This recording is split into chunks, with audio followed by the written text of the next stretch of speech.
He handed me divorce papers exactly 2 hours after my mother was lowered into the ground.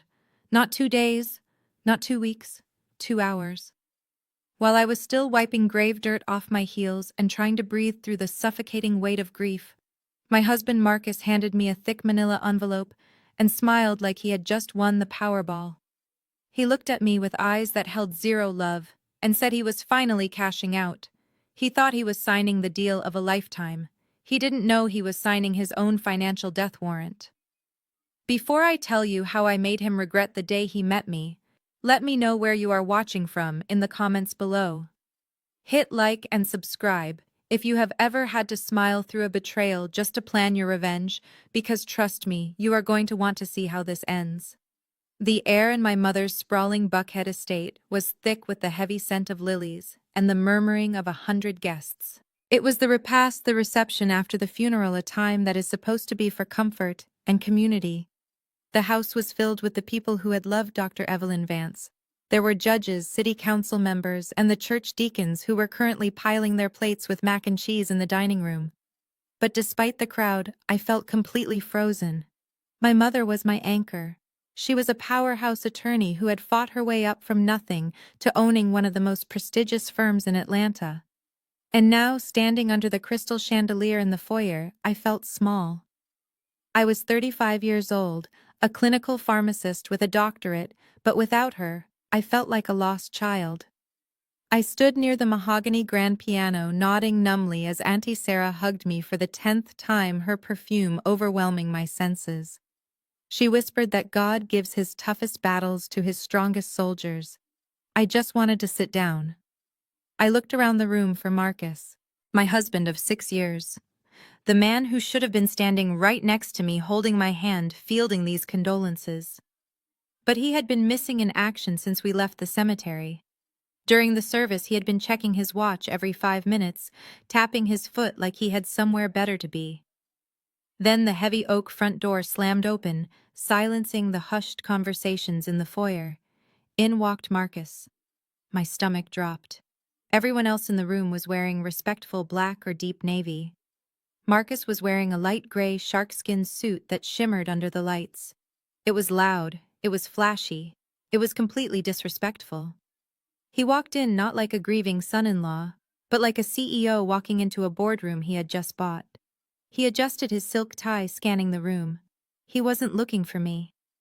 I saw his eyes darting to the oil paintings on the walls, the antique vases, the marble staircase. He was appraising the inventory. He finally spotted me and didn't even offer a sad smile. He just jerked his head toward the library, a sharp, dismissive motion like he was summoning a waitress. "Sophia, library now." That was all he said. His voice carried over the quiet room. Several heads turned. I felt the heat rise in my cheeks. I excused myself from Auntie Sarah and walked toward the library, my legs feeling like lead. I walked into the room that still smelled like my mother's lemon polish and old books. It was her sanctuary. Marcus followed me in and immediately closed the heavy double doors, engaging the lock with a loud click. The sound echoed in the silence. I turned to him, waiting for an apology, waiting for him to say he was overwhelmed. Instead, he leaned against the door, crossed his arms, and looked at me with an expression I had never seen before. It was boredom. "I am not going to drag this out, Sophia," he said, reaching into his inner jacket pocket. He pulled out a thick yellow envelope and tossed it onto my mother's desk. It slid across the polished wood and stopped right next to her urn. "Sign it. I want to get this filed first thing Monday morning." I stared at the envelope, my brain refusing to process the words. "What is this?" I asked, my voice trembling. "It is a divorce petition," he said as casually as if he were discussing the weather. "Irreconcilable differences. I am leaving you, Sophia." I felt like the floor had opened up beneath me. "Today," I whispered. "You are doing this today. My mother is not even cold, Marcus. We just buried her." He laughed. It was a dry, cruel sound. "Why wait? The old lady is gone. The shackles are off. Look, let's be real. You are a nice girl, Sophia. You are safe. But you are boring. You are a pharmacist who likes to knit and watch documentaries. I have ambitions, big ones. I need a woman who fits the future I am building. I need someone with fire. You are just a shadow. I looked at him, really looked at him for the first time in years. I saw the greed dancing in his eyes. This wasn't about me being boring. This was about the inheritance. He knew the law. He knew that in Georgia, assets could get complicated. He knew my mother was worth millions. He wanted to blindside me while I was weak, force a settlement, or perhaps he thought that by filing now he could argue that he was entitled to a share of the estate as my current husband before the will was even probated. "You are a monster," I said, my voice barely a whisper. "I am a businessman," he corrected, walking over to the window. "And frankly, I am doing you a favor. You can keep your little salary and your little hobbies. I just want what is fair. We have been married 6 years. I put up with your mother's condescending attitude for 6 years. I earned my cut." He wasn't grieving. He was negotiating. He was counting coins on my mother's grave. I felt tears pricking my eyes, but they weren't tears of sadness anymore. They were hot tears of rage. I looked past him through the glass panes of the French doors that led to the patio. Standing there just outside the glass was Kyle, my brother-in-law. Kyle was a finance guy, a man who wore too much cologne and always made jokes that weren't funny. He was watching us. He was watching Marcus break my heart. And then Kyle did something that froze my blood. He caught Marcus's eye through the glass and gave him a thumbs up, a big, enthusiastic thumbs up. He smirked, taking a sip of his drink. It hit me like a physical blow. This wasn't a spontaneous decision. This was a plan, a coordinated strike. They had talked about this. They had probably planned it over beers while I was at the hospice holding my mother's hand as she took her last breath. They were waiting for her to die so they could pounce. My mother's voice echoed in my head clear as a bell. "Sophia, people show you who they are. Believe them the first time, and never ever let them see you bleed." I took a deep breath, pushing the sob back down into my chest. I walked over to the desk and picked up the envelope. It felt heavy in my hand. Marcus was watching me, expecting me to collapse, expecting me to beg, expecting the old passive Sophia who just wanted everyone to get along. But that Sophia died 2 hours ago, along with her mother. I looked him dead in the eye. I didn't scream. I didn't throw a vase. I simply held the envelope and spoke with a calm that terrified even me. "Get out," I said. Marcus blinked, confused by my lack of hysterics. "What?" I said. "Get out of my house, Marcus. Take your gray suit, take your envelope, and get out. You want a divorce. You have got it. But you are not spending one more night under this roof." He scoffed, stepping forward aggressively. "You can't kick me out. This is my marital home too. I have rights." I walked to the door and unlocked it. "I am not kicking you out as your wife, Marcus. I am kicking you out as the executor of this estate. This house belonged to Evelyn Vance, and as of today, you are trespassing. Now leave before I call the security detail my mother hired for the funeral. They are standing right outside, and I think they would love a reason to escort you to the curb." For a second, I thought he was going to hit me. His jaw tightened, his hands balled into fists. But then he looked out into the hallway, saw the burly security guard standing by the entrance, and sneered. "Fine," he spat. "Enjoy your empty house, Sophia. You will be hearing from my lawyer. We are going to take you for everything you have got." He grabbed his phone and stormed out. I watched him walk down the hallway, signal to Kyle, and the two of them walked out the front door without looking back. I closed the library door and leaned against it, sliding down until I hit the floor. I clutched the envelope to my chest. He thought he had broken me. He thought he had won, but he had no idea what was in my mother's will. He had no idea about the conversation we had the week before she died. He thought he was playing chess, but he didn't even know what game we were playing. I wiped my face, stood up, and smoothed down my black dress. I had a funeral to finish hosting, and tomorrow I had a war to win.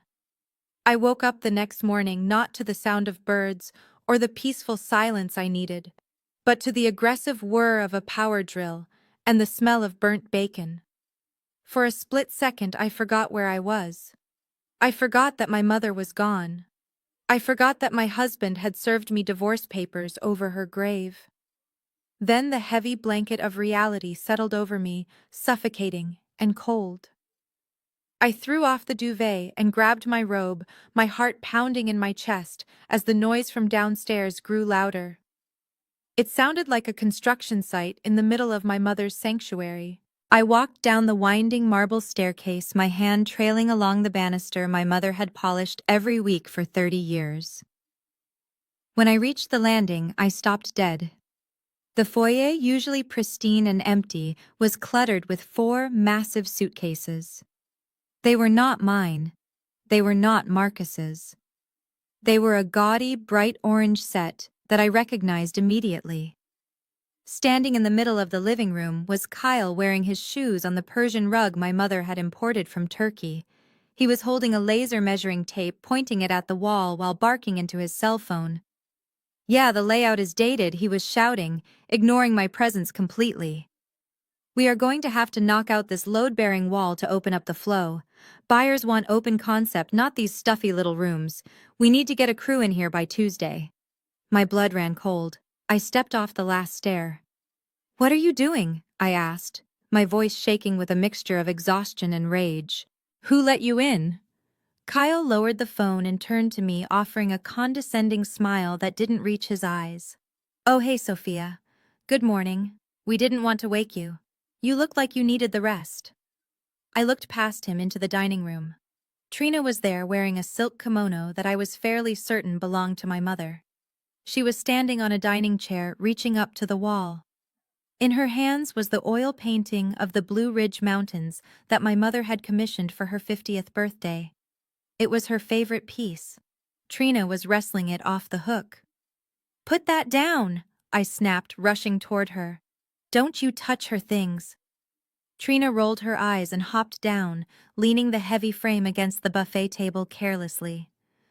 "Relax, Sophia. Marcus said we needed to stage the house if we want to get top dollar. This old stuff makes the place look like a museum.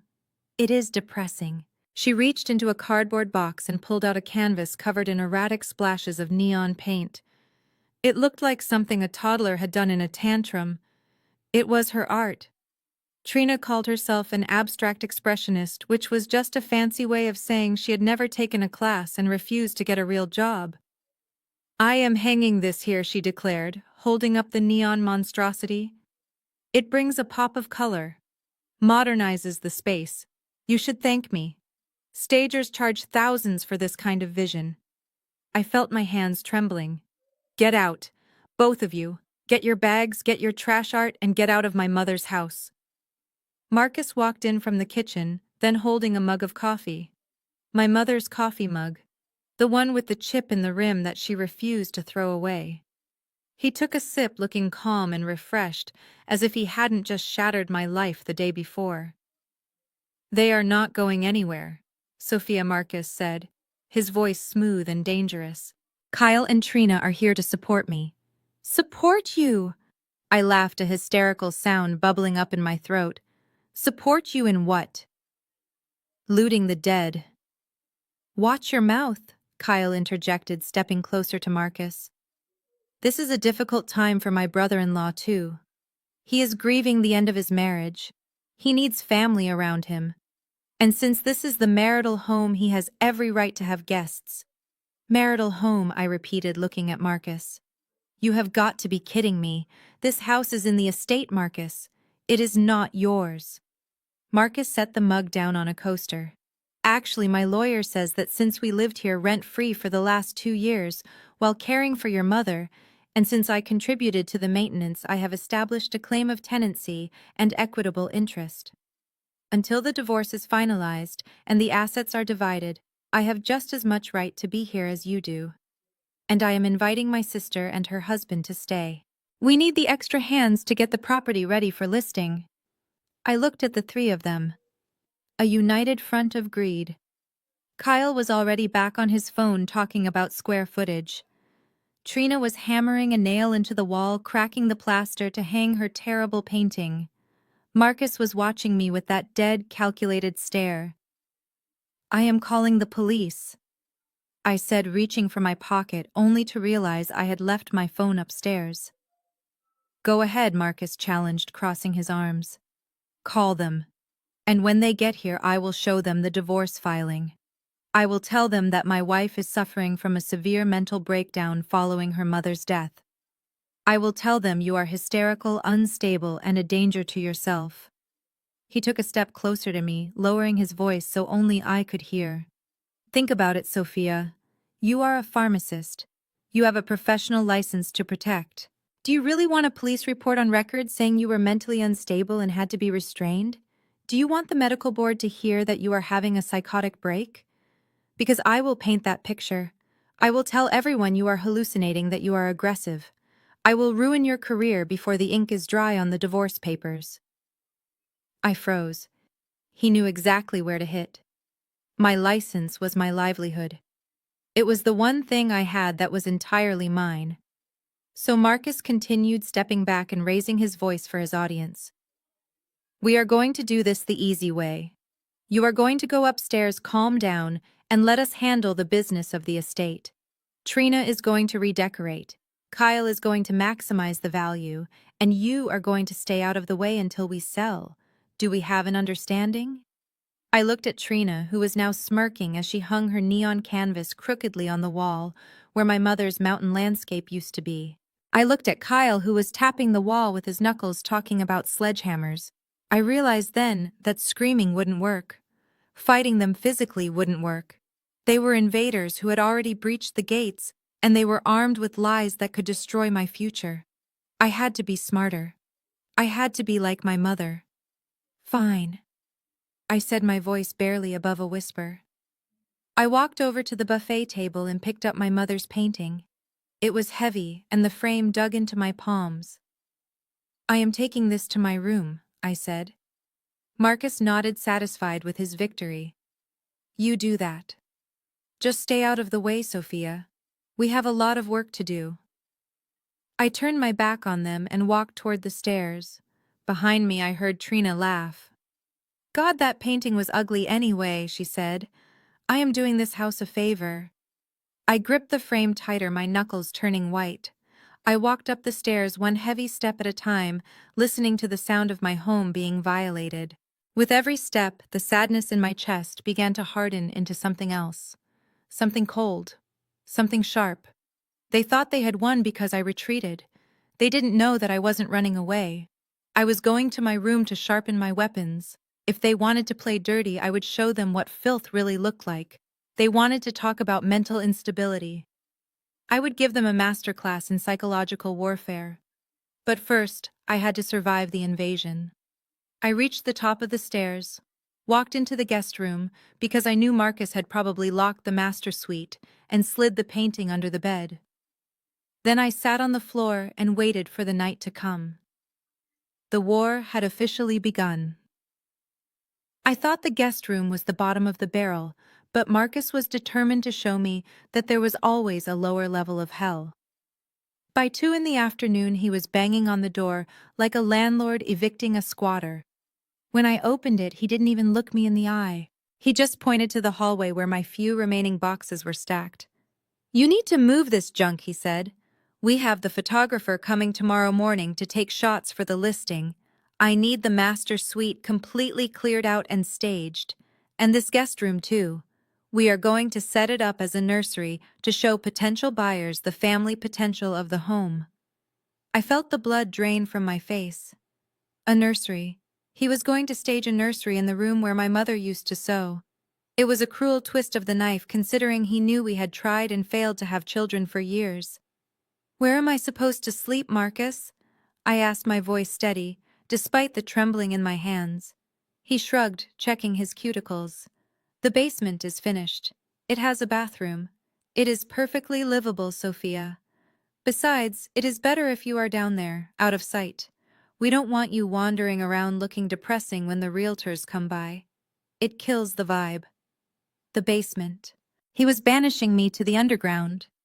The space my mother used for storage and where we kept the things we couldn't bear to part with but didn't have room for. It was dark, it was cold, and it was exactly where he thought I belonged, beneath him. I didn't argue. I didn't see the point. Every word I spoke to him now felt like a waste of oxygen. I simply picked up my duffel bag and walked past him. As I passed, I smelled the faint scent of my mother's expensive cologne on him. He had been going through her vanity. He was using her things. The nausea hit me hard, but I swallowed it down. The walk down the basement stairs felt like a descent into a tomb. The air grew cooler with every step, heavy with the scent of damp earth and cedar. When I reached the bottom, I flipped the switch. The fluorescent lights flickered to life, buzzing angrily before settling into a harsh hum. The room was exactly as I remembered it. Stacks of old law books, boxes of files from my mother's early cases, and in the corner, a lumpy beige sofa that we had retired 10 years ago.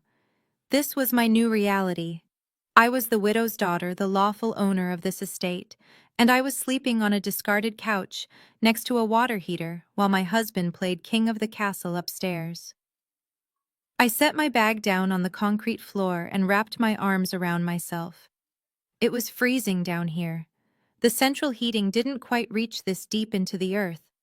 I walked over to one of the boxes labeled Evelyn Personal and opened it. Inside was her old cashmere throw blanket, the one she used to wrap around me when I was sick as a child. I pulled it out and buried my face in it. It still smelled like lavender and safety. I curled up on the sofa, pulling the blanket tight around my shoulders, trying to stop the shivering that came from deep inside my bones. But peace was not on the menu tonight. Above me, the floorboards began to vibrate. It started with the heavy thud of bass music, then came the footsteps, a heavy, frantic, pacing. It sounded like a herd of elephants was dancing on my ceiling. Then I heard the distinct pop of a champagne cork, followed by raucous laughter.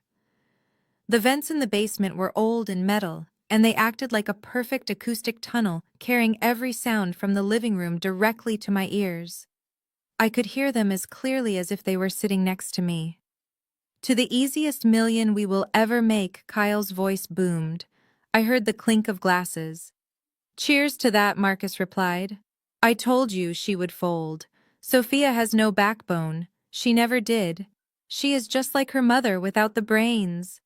"Hey, don't insult the dead cash cow." Trina giggled, her voice shrill and grating.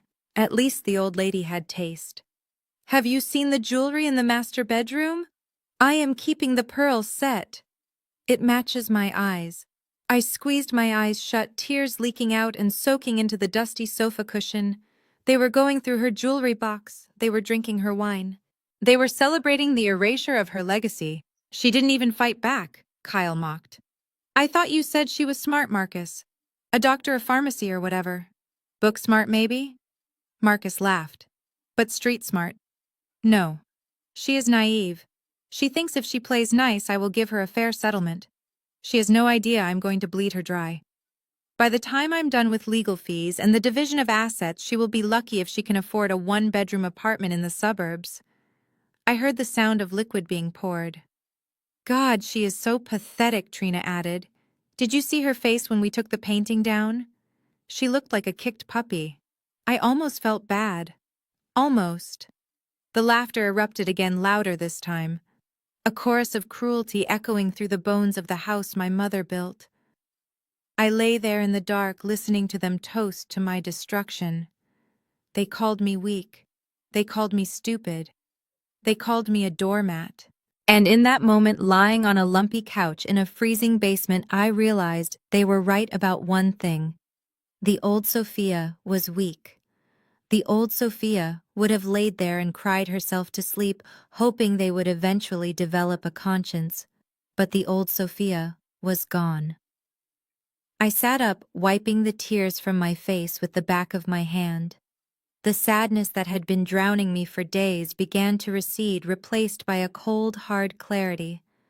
They thought they were dealing with a grieving daughter. They didn't know they were dealing with the daughter of Evelyn Vance, the most ruthless litigator Atlanta had ever seen. I reached into my pocket and pulled out my phone. The screen glowed bright in the dim room, illuminating the dust motes dancing in the air. My thumb hovered over the contacts list until I found the name I needed. Mr. Henderson. He was my mother's oldest friend and her personal attorney. He was the only other person who knew the truth about the estate. I typed out a message, my fingers flying across the screen. Initialize Phase 2. They have taken the bait. Marcus has claimed residency and is moving to liquidate assets. I am ready to sign whatever you need me to sign to trap them. I hit send. Upstairs, the music got louder. They were probably dancing on the dining room table by now. Let them dance. Let them drink their expensive champagne. Let them think they had won the lottery. I lay back down, pulling my mother's blanket up to my chin. For the first time since she died, I didn't feel alone. I felt her spirit in the room with me, not in the ghostly sense, but in the steel that was forming in my spine. Enjoy the master's suite, Marcus, I whispered to the ceiling. Sleep well in my bed, because when I am done with you, you won't even have a cardboard box to sleep in. I closed my eyes and listened to the party above me. It didn't sound like a celebration anymore. It sounded like a countdown. And the clock was ticking louder than they could ever imagine. The headache started around midnight, a pulsing rhythm behind my eyes that felt like a warning siren. It was the kind of pain that made your vision blur, a physical manifestation of the stress of sleeping on a lumpy basement sofa while strangers slept in the beds upstairs. I tried to ignore it, burying my face in my mother's cashmere throw, but by 2 a.m, it was unbearable. I needed my migraine medication. The problem was that my prescription was in the medicine cabinet in the master bathroom, the room Marcus had claimed as his command center. I debated suffering through the night, but the throbbing was relentless. I decided to risk it. I would be quiet. I would be a ghost in my own house. I threw off the blanket and crept toward the basement stairs. The concrete was icy under my bare feet. I moved slowly, testing each step, knowing exactly which floorboards in the hallway creaked. My mother and I used to joke that this house had a personality, that it talked to you if you didn't treat it right. Tonight, I prayed the house would keep my secrets. I reached the top of the stairs and the hallway was bathed in moonlight. It was silent, except for the hum of the refrigerator downstairs and the settling of the foundation. I tiptoed past the guest room where Kyle and Trina were sleeping. I could hear faint snoring, a sound that made my stomach churn with fresh anger. I pushed past it and headed toward the master suite. But as I approached the double doors of the home office, which sat right next to the master bedroom, I saw a sliver of light spilling out onto the hardwood floor. The door was cracked open just an inch. My mother never left doors ajar. She was a private woman. Marcus, however, was careless. I froze. I should have turned back. I should have gone downstairs and suffered in silence. But then I heard a voice. It was Marcus, but it wasn't the Marcus I had known for the last week. It wasn't the cold, shark-like businessman who threw divorce papers at me at a funeral. It wasn't the shouting tyrant who banished me to the basement. This voice was soft. It was tender. It was the voice he used to use with me when we were first dating, back before the resentment set in. "I miss you too, baby," he cooed. I pressed myself against the wall, my heart hammering against my ribs so hard I was afraid he would hear it. Who was he talking to at 2 a.m? I edged closer to the crack in the door. I knew it was an invasion of privacy, but he had invaded my entire life, so the rules of engagement had changed. I peered through the narrow opening. Marcus was sitting in my mother's leather executive chair, his feet propped up on her mahogany desk. He was holding his phone up, FaceTiming someone. On the screen, glowing in the dim light of the room, was a woman. She was young, devastatingly young, with flawless skin and long dark hair that fell over her shoulders in perfect waves. She was wearing a silk robe that looked expensive. She was laughing, a light tinkling sound that made my skin crawl. But then the camera on her end shifted. The woman turned the phone toward a crib in the background. A toddler, a little boy with curly hair and chubby cheeks, was standing up, shaking the bars of the crib. Look who woke up, the woman said, her voice dripping with affection. Say hi to Dada. The little boy looked at the screen, waved a chubby hand and squealed. Dada! Dada! The world stopped spinning. The air left my lungs. I clamped a hand over my mouth to stifle the gasp that tried to escape. Dada. Not uncle, not friend. Dada. Marcus chuckled, a warm, fatherly sound I had never heard from him. Hey there, champ. You should be sleeping. You are giving mommy a hard time, huh? He wants his daddy, the woman said, turning the camera back to herself. We both do, Marcus. It has been 3 days. You said this would be quick. I am tired of waiting in this apartment. The baby needs a yard. I know, baby, I know. Marcus soothed. I am looking at the yard right now. It is huge. There is a perfect spot for a swing set near the oak tree. You are going to love it. My knees felt weak. He wasn't just selling the house for cash. He was planning to move them in, or buy a new place with my inheritance. He was building a life with them on the ashes of mine. How much longer, the woman whined.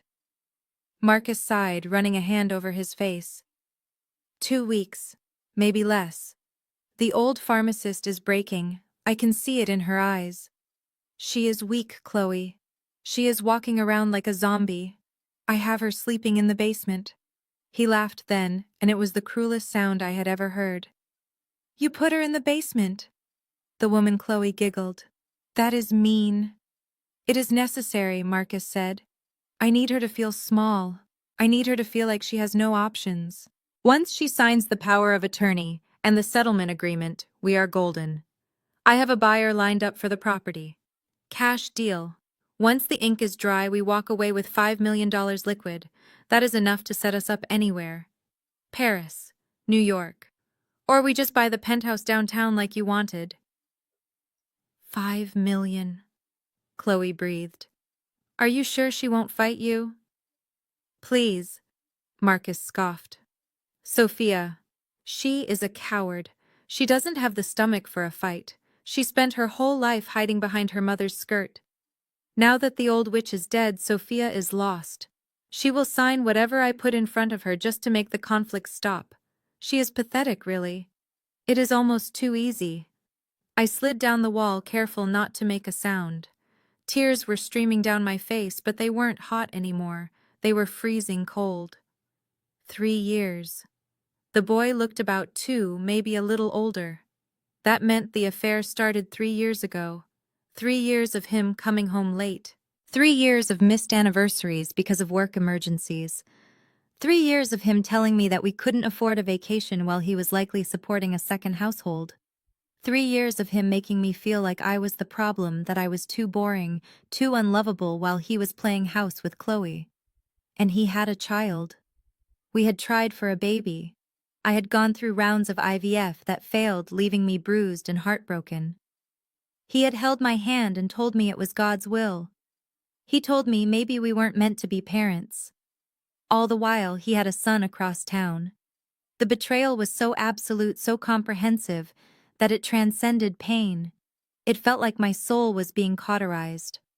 Just hold on a little longer, Marcus was saying. 2 weeks and the boring pharmacist is history.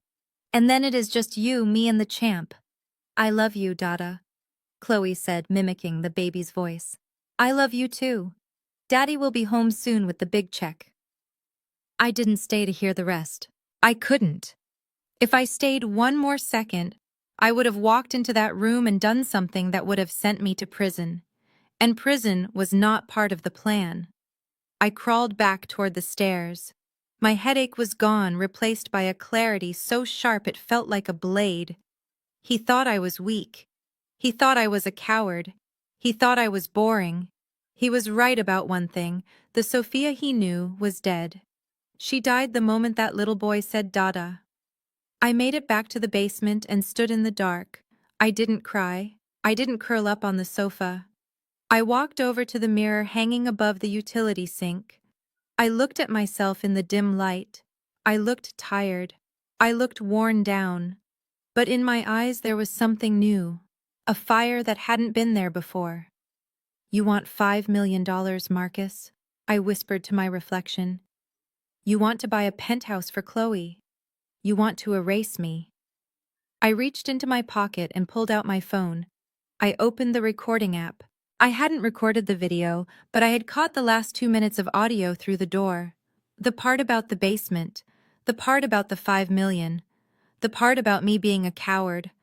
It wasn't enough to stand up in court yet, but it was fuel.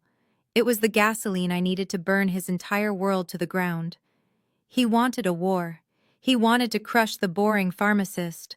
I smiled, and the expression looked terrifying even to me. He forgot that pharmacists know exactly how to mix poisons.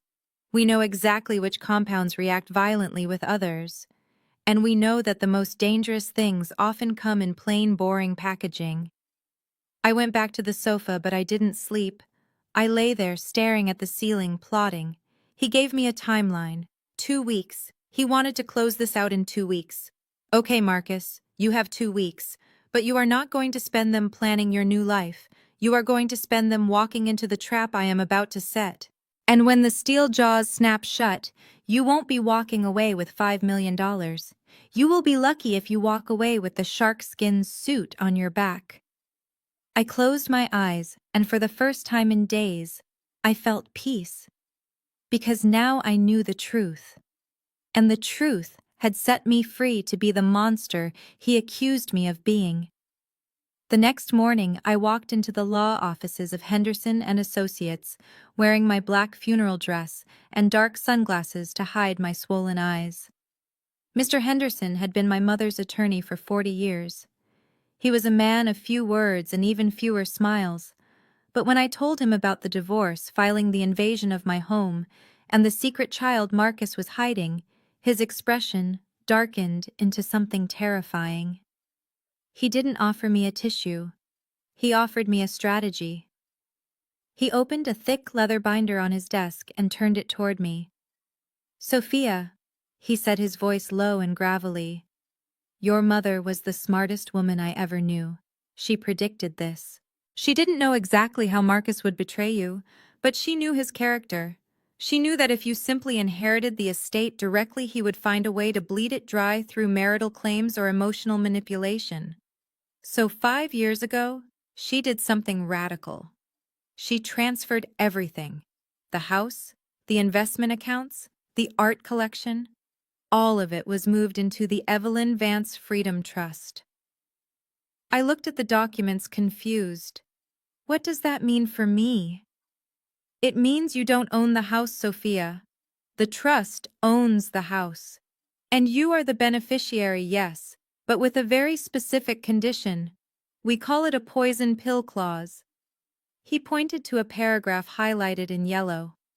I read the words, and for the first time in days, I felt my lungs expand. The clause stated that the beneficiary, Sophia Vance Williams, would receive a monthly stipend of $500 as long as she remained legally married to Marcus Williams. Full control of the assets and the principal amount would only be transferred to her upon the presentation of a certified divorce decree. My mother had protected me from the grave. As long as I was married to Marcus, I was technically poor. The millions he was chasing didn't belong to me yet.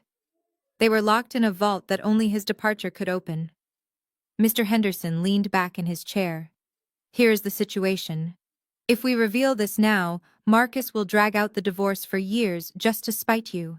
He will try to attack the validity of the trust. We need him to rush. We need him to think he is winning. You need to make him believe that you are ready to fold. You need to be the grieving, broken widow who just wants peace. Can you do that? Can you go back to that house and play the fool? I thought about the baby on the FaceTime call. I thought about Trina touching my mother's paintings.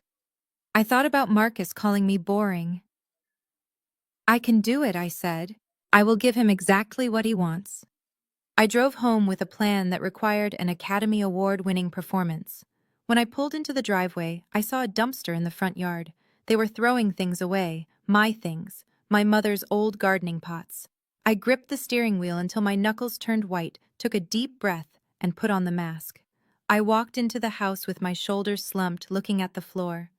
Marcus, Kyle, and Trina were in the living room looking at paint swatches. When they saw me, the room went quiet. Marcus stood up, ready for a fight. "I am sorry," I said softly, keeping my voice trembling. Marcus blinked. "Excuse me." "I am sorry," I repeated, looking up at him with teary eyes. "You were right, Marcus. I have been emotional.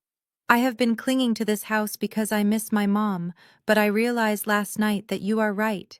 It is too big for me. It is too much memory. And if our marriage is over, I don't want to fight you. I just want this to be over. I want to move on." The room was silent for a solid 10 seconds. Marcus looked at Kyle. Kyle narrowed his eyes, studying me. "You are agreeing to sell?" Kyle asked, his voice skeptical. "Just like that. Yesterday you were threatening to call the police." I reached into my purse and pulled out the document I had retrieved from my mother's old filing cabinet before I left. It was the original warranty deed to the house from 30 years ago. It looked impressive with the gold seal and the heavy bond paper. It was completely invalid now because of the trust transfer, but they didn't know that. "I found this," I said, handing the deed to Marcus. "It is the deed. I am willing to sign whatever listing agreement you have. I just want my half of the equity, Marcus. I just want enough to buy a small condo and start over. You can handle the rest. You are better at business than I am anyway." Marcus took the deed. I saw his fingers tremble slightly as he touched the paper. This was it, the golden ticket. He looked at the legal description of the property, seeing only dollar signs. Kyle snatched the paper from him, scanning it quickly. He was looking for a trap, but his greed was blinding him. He saw Evelyn Vance listed as the owner. He saw the property lines. He didn't think to check the county clerk's digital records to see if a newer deed had superseded this one. He was too arrogant. He thought I was too stupid to trick him. "Well," Kyle said, a slow smile spreading across his face. "It looks legit. I guess you finally came to your senses, Sophia." "I did," I whispered, wiping a fake tear from my cheek. "I am tired of fighting. I will go make dinner. I know you guys must be hungry after working on the house all day.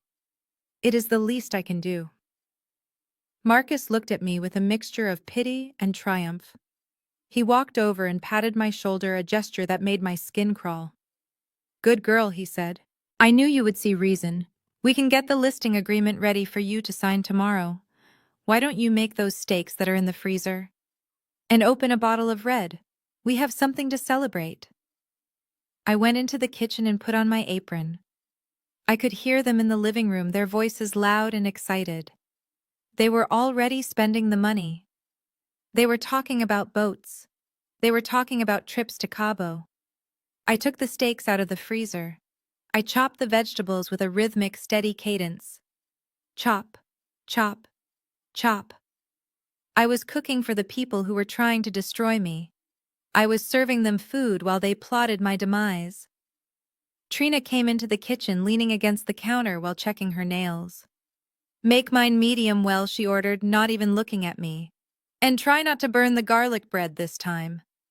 Marcus says you are a terrible cook." I smiled at her, a genuine smile, because she had no idea that this was the last meal she would ever eat in this house as a guest. "I will make it perfect, Trina," I said, "special just for you." I served dinner in the dining room, placing the plates down in front of them like a servant. I poured their wine. I watched them eat. Marcus cut into his steak, chewed loudly, and grimaced. "A little tough, Sophia," he criticized. "But I guess it will do. You never did learn how to handle a prime cut." I sat at the end of the table, picking at my salad.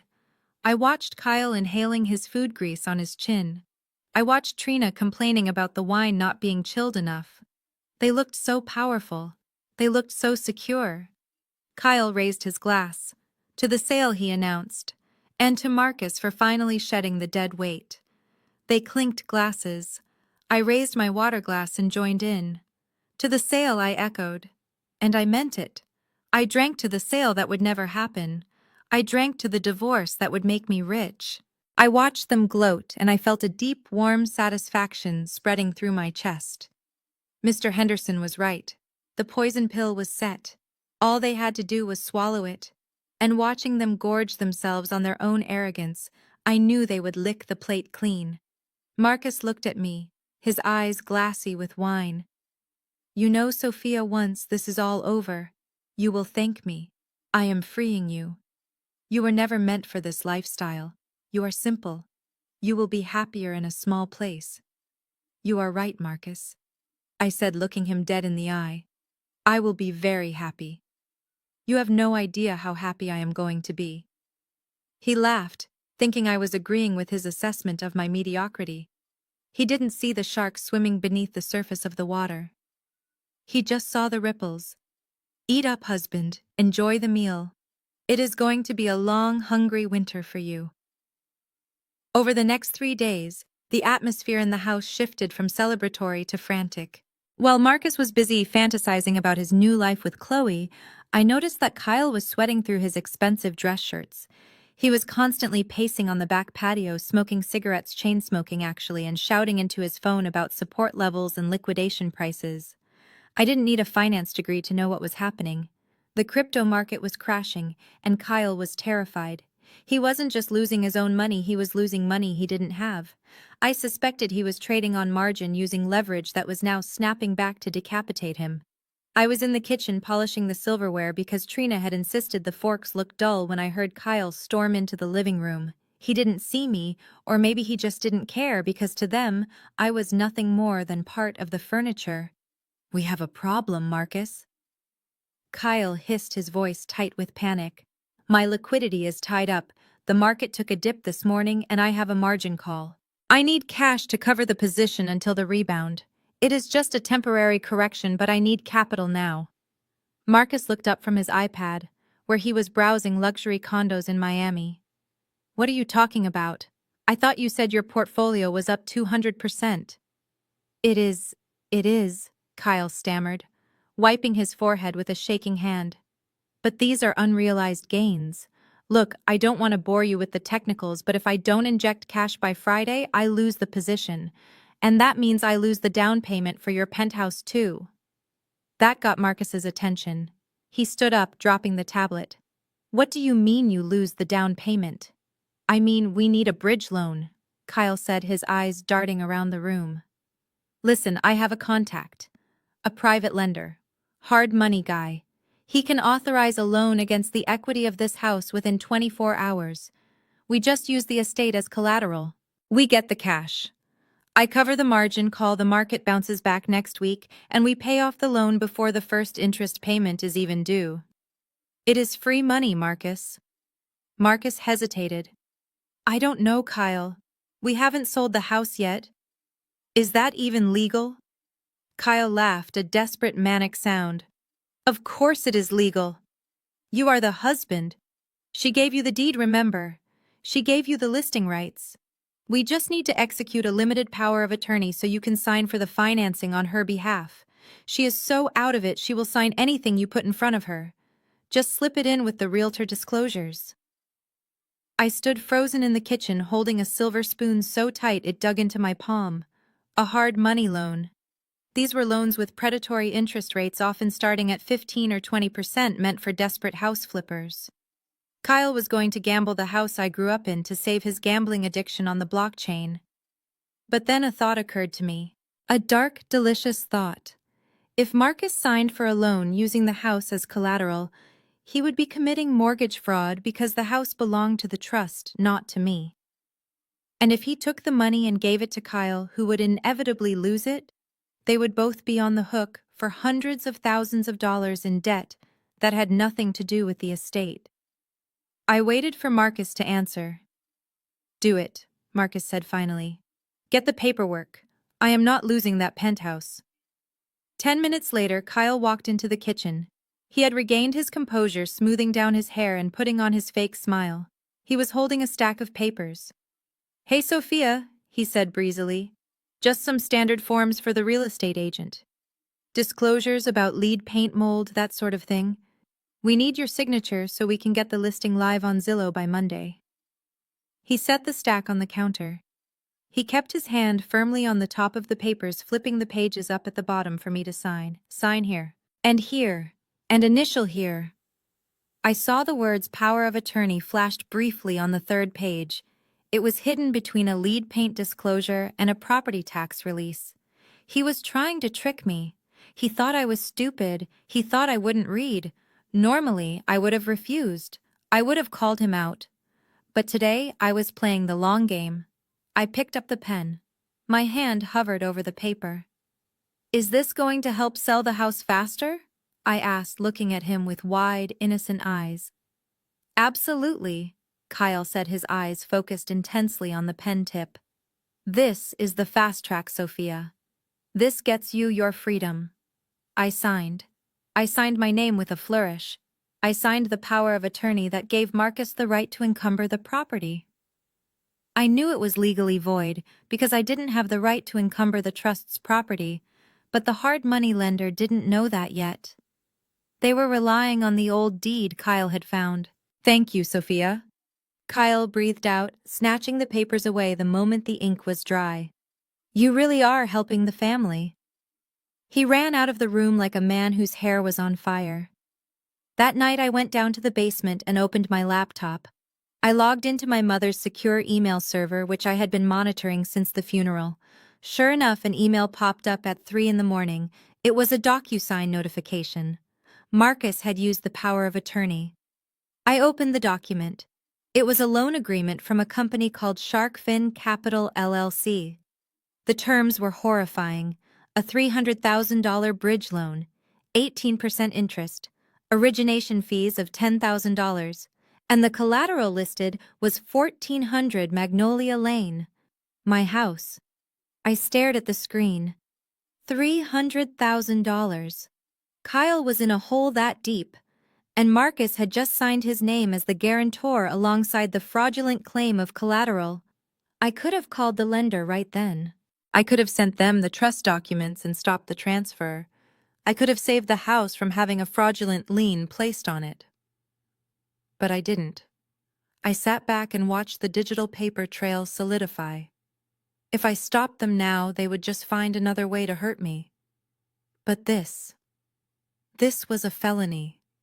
This was wire fraud. This was bank fraud. And this was a debt that would follow them for the rest of their lives.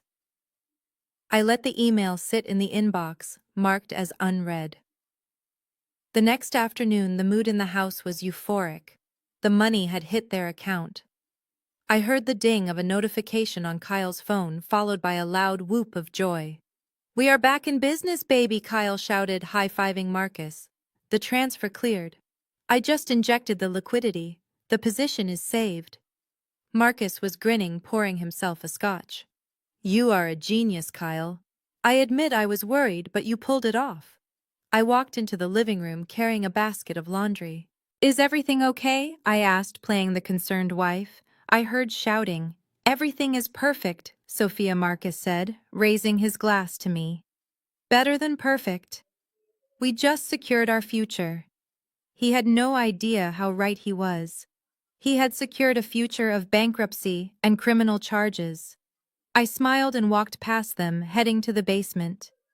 I checked the crypto markets on my phone as I walked down the stairs. The coin Kyle was invested in was down another 12% in the last hour. He had thrown $300,000 of stolen money into a sinking ship. Let it burn, I whispered to myself. Let it all burn. I pulled the blanket over me and closed my eyes, imagining the interest ticking up on that loan like a bomb counting down. Tick, tick, tick. Every second they celebrated was another dollar they owed. And when the dust settled and the trust revealed itself, they would realize that they hadn't mortgaged my house. They had mortgaged their own souls. And the payment was coming due very soon. The trap was fully set, and now all I had to do was wait for the party to turn into a funeral. Friday night arrived, and the sanctity of my mother's home was shattered by the thumping bass of house music and the roar of engines. It was supposed to be a strategy dinner, according to Marcus, but what unfolded was a full-blown party. He and Kyle called it a networking event for potential buyers, but the guest list told a different story. It was a parade of Kyle's finance buddies in their shiny loafers, and Trina's influencer friends who walked around live streaming the architecture while making faces at the antique furniture. They parked their Porsches and Mercedes on the grass, ignoring the driveway entirely. I stood in the kitchen arranging canapes on a platter because Trina had fired the catering staff an hour ago, claiming they were too slow. So there I was, the owner of the estate, acting as the unpaid help. I could hear the laughter from the living room. It was that specific kind of high-pitched fake laughter that rich people use when they are trying to impress each other. It made my stomach turn. Then the kitchen door swung open, and Trina breezed in, holding an empty wine glass. She looked me up and down with a sneer. "The guests are thirsty, Sophia. Stop hiding in here and circulate. We need everyone in a good mood if we are going to sell this place. And try to smile. You look like you are at a funeral." "I am at a funeral, Trina. My mother was buried 5 days ago." Trina rolled her eyes. "God, move on already. Here, take this tray. And make sure the VIPs get the good champagne." She shoved a heavy silver tray into my hands loaded with crystal flutes. I wanted to drop it. I wanted to let the crystals shatter on the floor and scream at them to get out. But I remembered the trust. I remembered the loan. I remembered the trap. So I gripped the handles until my knuckles turned white and walked out into the lion's den. The living room was crowded. Smoke hung in the air, drifting up to the chandelier. People were using my mother's coasters as frisbees. A man I didn't know was sitting on the arm of her velvet sofa, spilling crumbs everywhere. Then I saw him. Marcus. He was standing near the fireplace, holding a glass of scotch, looking like the lord of the manor. And standing next to him was a woman I recognized immediately from the FaceTime call. Chloe. Seeing her on a screen was one thing. Seeing her in my house, breathing my air, standing on my floorboards, was a violation so deep it felt physical. She was stunning in a predatory way, wearing a silk dress that clung to every curve. Marcus was leaning in close to her, whispering something that made her giggle and touch his arm. But then my eyes traveled up to her neck and my breath caught in my throat. She was wearing pearls. Not just any pearls. She was wearing a double strand of South Sea pearls with a diamond clasp. My mother's pearls. The ones my father gave her for their 25th anniversary. The ones she had promised to me on her deathbed. I had looked for them in the safe yesterday and found it empty. I thought maybe I had misplaced them. But now I knew. Marcus had stolen them. He had raided a dead woman's jewelry box to decorate his mistress. I felt a wave of dizziness. I walked toward them, the tray shaking in my hands. Marcus saw me approaching and his face hardened. He tapped Chloe on the shoulder and she turned around. Up close, she looked even younger. She looked at me with wide, innocent eyes that held a spark of malice. "Oh, is this the wife?" Chloe asked, her voice sweet like poisoned honey. "Sophia. This is Chloe," Marcus said quickly. "She is my executive assistant. She is helping with the logistics of the move." Assistant. The word hung in the air like a bad joke. "Nice to meet you," Chloe said, not offering her hand. "Marcus says you are being so helpful with everything. It is so sweet of you to be accommodating." She reached out to take a glass of champagne from my tray. As she did, the light caught the luster of the pearls. I stared at them. I couldn't help it. "That is a beautiful necklace," I said, my voice sounding hollow and distant. Chloe touched the pearls, smiling at Marcus. "Oh, thank you. It was a gift. From someone very special. He has exquisite taste, doesn't he?" She was mocking me. She knew. She absolutely knew whose necklace that was. She was wearing my inheritance around her neck like a trophy of war. "Sophia, get the lady a refill," Marcus barked, noticing that Chloe's wine glass was empty. "She prefers the Cabernet." I stood there frozen. "Did you hear me?" Trina appeared at my elbow, digging her nails into my arm. "Get Chloe a glass of red, now." I turned mechanically and walked to the bar cart. My hands were trembling so badly I could barely hold the bottle. I poured the red wine, the dark liquid swirling in the glass. I walked back to them. They were laughing at something Kyle was saying. A happy little family unit.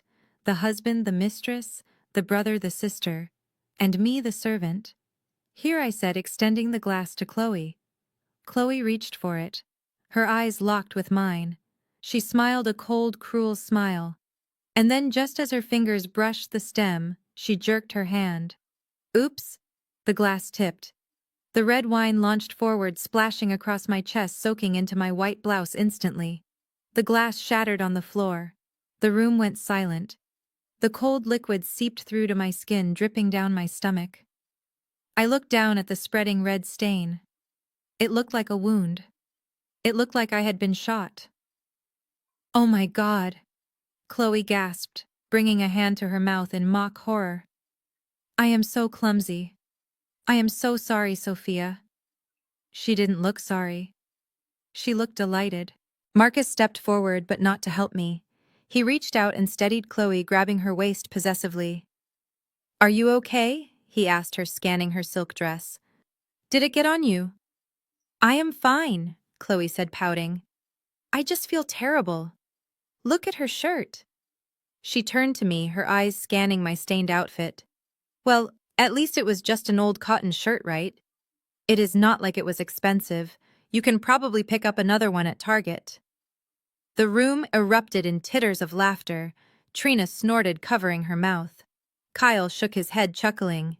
Yeah, Sophia, Kyle called out. Maybe you should switch to sippy cups. You are making a mess of the floor. I stood there, dripping wet, surrounded by strangers who were laughing at my humiliation. My husband was holding another woman, checking her for spots while I stood bleeding red wine. The pearls around Chloe's neck seemed to glow brighter, mocking me. I couldn't breathe. The rage was a physical thing, expanding in my chest, threatening to explode. If I opened my mouth, I would scream. I would lunge at her. I would rip those pearls off her neck.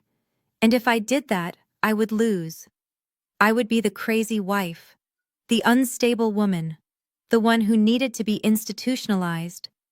I bit my lip. I bit it so hard I tasted copper. It is fine, I managed to choke out. It was an accident. I turned around and walked away.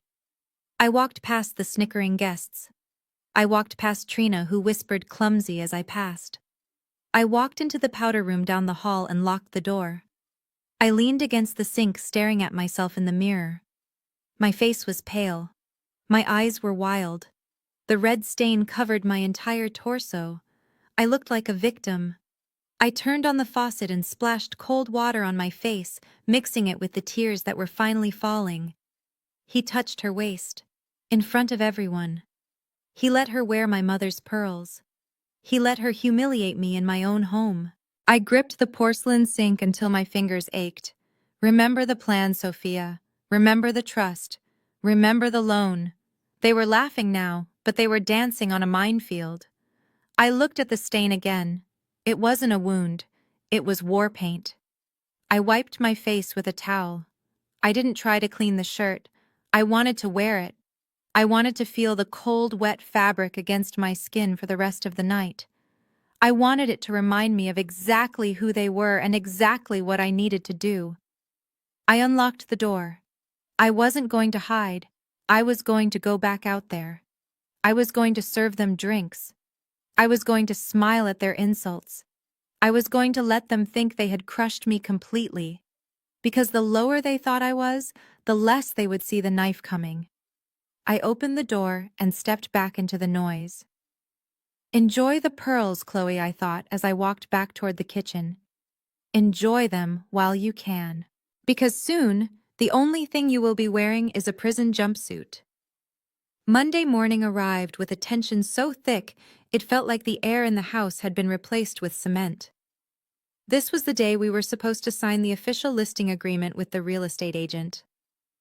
Kyle was pacing the foyer by 7 in the morning, wearing a suit that looked like he had slept in it. His eyes were bloodshot, and he kept checking his phone every 30 seconds. I knew why. The first payment on the hard money loan was coming up, and the crypto market was still bleeding red ink. He needed to show the lender that the house was on the market to buy himself more time. At 9 o'clock sharp, Mrs. Gable arrived.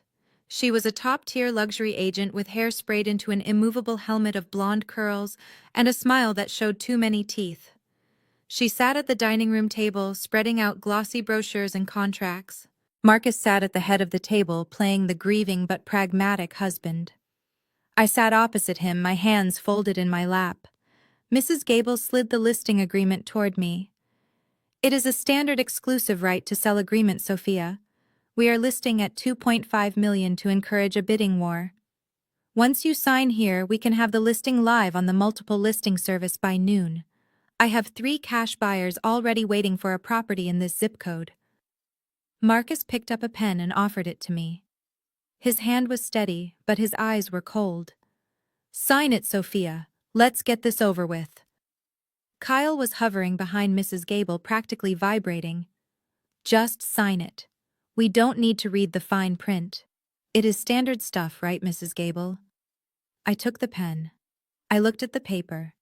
Then I looked at Mrs. Gable with a furrowed brow, playing the part of the confused, overwhelmed widow to perfection. "Mrs. Gable," I said, my voice trembling slightly, "I want to sign. I really do. But I was reading the probate pamphlet the court clerk gave me yesterday. Doesn't the title company require the original death certificate with the raised seal to close on a sale?" Mrs. Gable nodded. "Well, yes, eventually. But we don't need it just to list the property. We can handle that during the closing process." I bit my lip, but the pamphlet said that without the original certificate proving the transfer of authority to the executor, any contract signed might be voidable.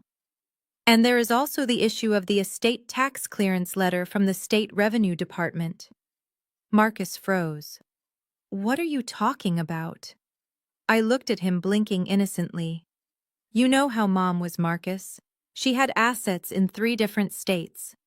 I called the tax office this morning just to be sure, and they said we can't legally transfer title until we have the tax clearance letter. If we list it now and accept an offer, we could be sued for fraud if the state puts a lien on the house later." Mrs. Gable frowned, pulling the contract back slightly. "She is actually right about the tax clearance. If the estate is complicated, it could take a few weeks to get that letter, and we certainly can't close without a clear title. Do you have the original death certificate handy at least?" I let out a shaky breath. That is the other problem. I think I misplaced it. I had it in my purse at the funeral, but with everything happening and the stress of moving to the basement, I can't find it. I think I might have accidentally thrown it out when Trina made me clear out the study.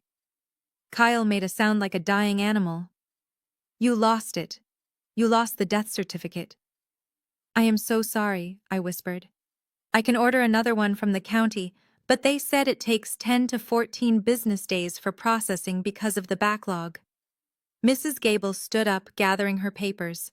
"Well, we can't list the property if you can't guarantee you have the legal authority to sell it yet. We need those documents. Call me when you have the paperwork in order. I don't want to risk my license listing a property with title issues." She walked out the door. The moment the latch clicked shut, the silence in the room shattered. "You stupid cow," Kyle screamed, slamming his fist onto the antique dining table.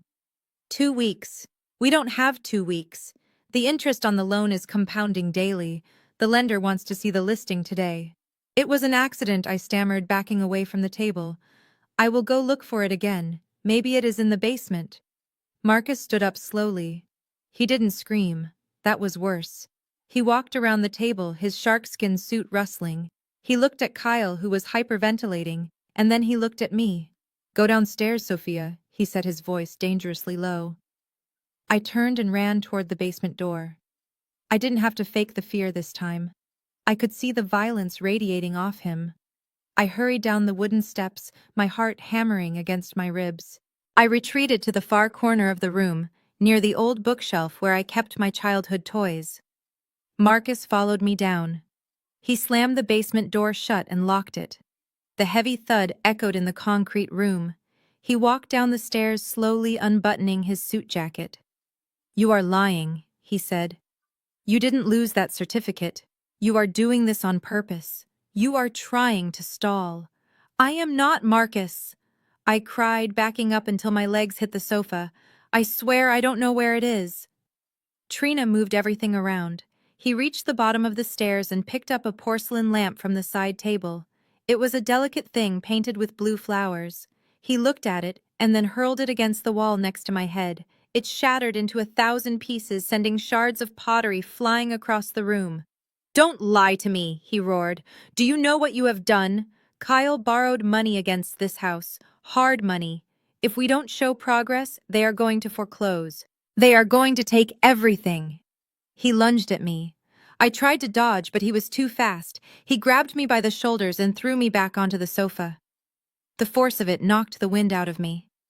Before I could scramble away, he was on top of me, his knees pinning my legs down. His hands found my throat. He didn't squeeze hard at first. It was a warning grip, a vice tightening slowly. I looked up into his eyes and I didn't see my husband. I didn't see the man I had shared a bed with for 6 years. I saw a stranger, a desperate cornered animal. "Fix this, Sophia," he spat saliva hitting my face. "You are going to find that certificate. You are going to call the tax office and bribe them if you have to. If that house isn't listed by tomorrow, I'm going to make you wish you were dead." He tightened his grip. My airway closed. I clawed at his hands, my nails digging into his wrists, but he didn't flinch. The edges of my vision started to go black. The only sound in the room was the rushing of blood in my ears and his ragged breathing. "You are worthless," he hissed. "You have always been a burden. Your mother knew it, and I know it. Stop fighting me and do what you are told." He held it for 5 more seconds, 5 seconds that felt like an eternity. Then he released me suddenly, shoving my head back against the cushion. I gasped, sucking in greedy gulps of air, coughing as my bruised throat protested. He stood up, straightening his tie as if he hadn't just assaulted me. "You have 1 hour," he said, looking down at me with disgust. "Find the paper, or I come back down here and we finish this." He turned and walked up the stairs. The door slammed shut and the lock clicked. I lay on the sofa, gasping for breath, tears streaming down my face. My neck throbbed where his thumbs had dug in. I was shaking so hard my teeth chattered. But as the oxygen returned to my brain, the fear began to recede, replaced by a cold, triumphant satisfaction. I sat up slowly, wincing as I swallowed. I wiped the tears from my eyes and looked across the room. On the bookshelf, directly facing the sofa, sat an old teddy bear, Mr. Paws. He was missing an eye and his fur was matted, but he had been sitting in that spot for 20 years. I stood up, my legs wobbling, and walked over to the bear. I reached behind his neck and felt for the small slit in the fabric I had made 3 days ago. I pressed the tiny button on the device hidden inside the stuffing. The recording light blinked off. I pulled out the miniature camera. It was a high-definition spy cam I had bought online the day after the funeral. It had a wide-angle lens. I plugged the SD card into my laptop and waited. The file loaded. I pressed play. The image was crystal clear. The sound was perfect. It showed Marcus storming down the stairs. It showed him smashing the lamp. It showed him throwing me onto the sofa. And it showed him strangling me while threatening my life. I paused the video on the frame where his hands were around my throat. His face was twisted in rage, clearly identifiable. Domestic battery. Assault with intent to do great bodily harm. Terroristic threats. And because he had mentioned the loan while attacking me, he had just tied the violence directly to the financial fraud. I touched my neck. It would bruise. Good. The bruises would match the video. I saved the file to 3 different cloud servers. Then I emailed a copy to Mr. Henderson with the subject line, "The Smoking Gun." I wasn't just stalling anymore. I was hunting. I looked at the shattered lamp on the floor. I looked at the locked door at the top of the stairs. "You want a death certificate, Marcus?" I whispered, my voice raspy and broken. "I will find it for you. But it won't be my mother's. It will be the death certificate for your freedom." I went to the mirror and took a picture of the red marks forming on my neck. Then I sat back down on the sofa and waited.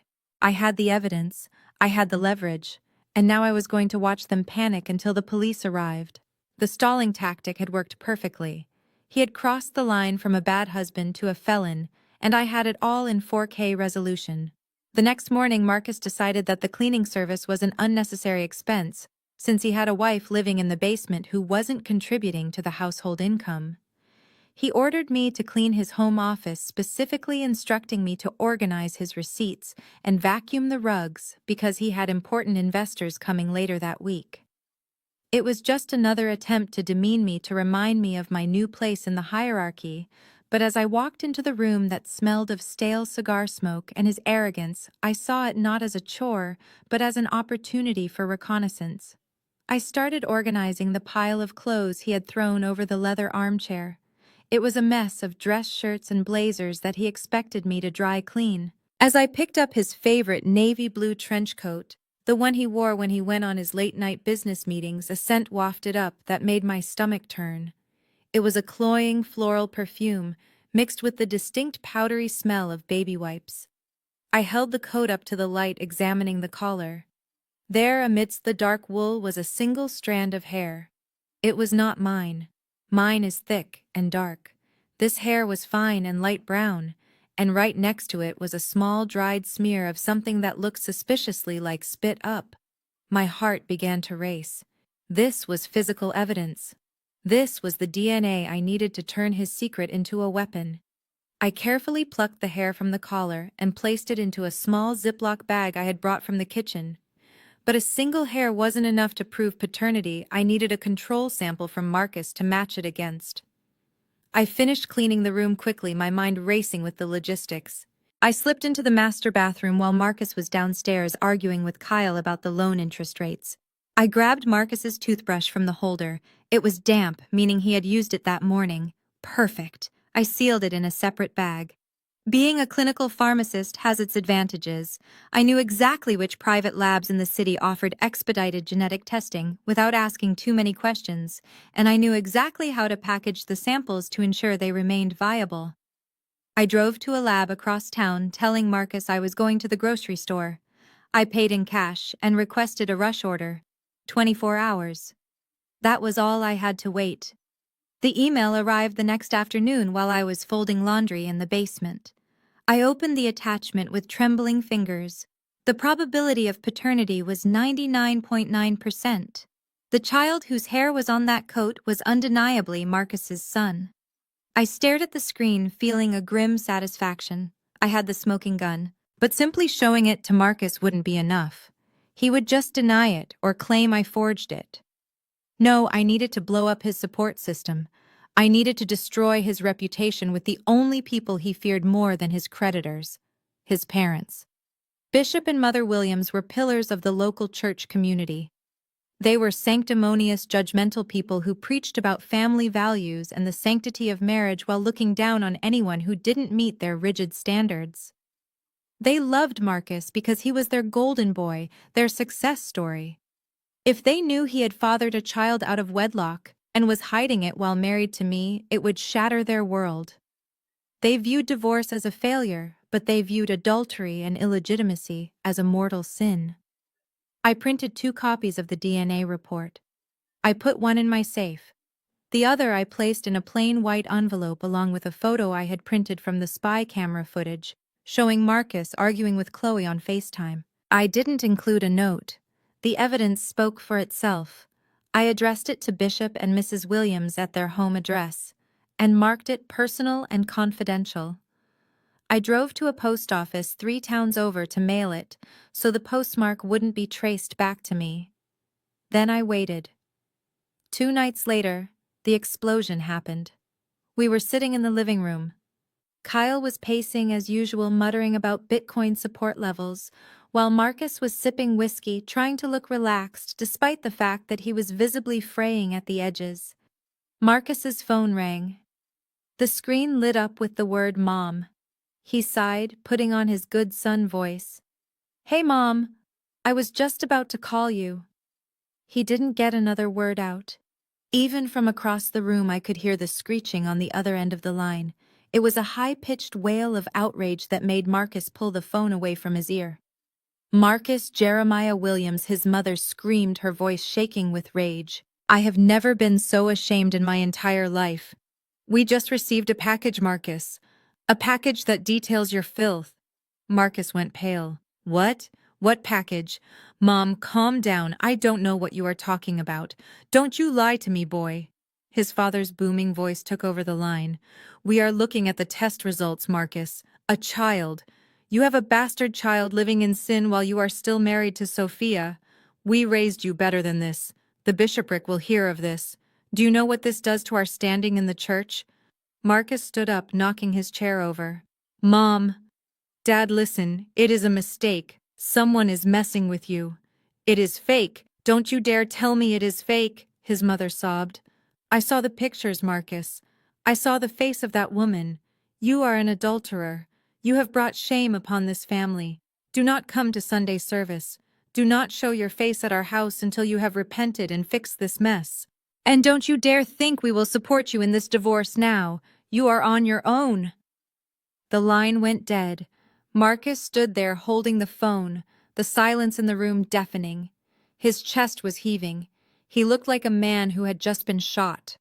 Kyle stopped pacing. What happened? What did they say? Marcus turned slowly, his eyes locking onto Kyle. The look on his face was pure murderous hatred. You told them, he whispered. Kyle blinked, confused. What? Told who? You told my parents. Marcus roared, throwing his glass against the wall. You are the only one who knew Kyle. You and Trina. You told them about the baby. You sent them the DNA results. Kyle threw his hands up, backing away.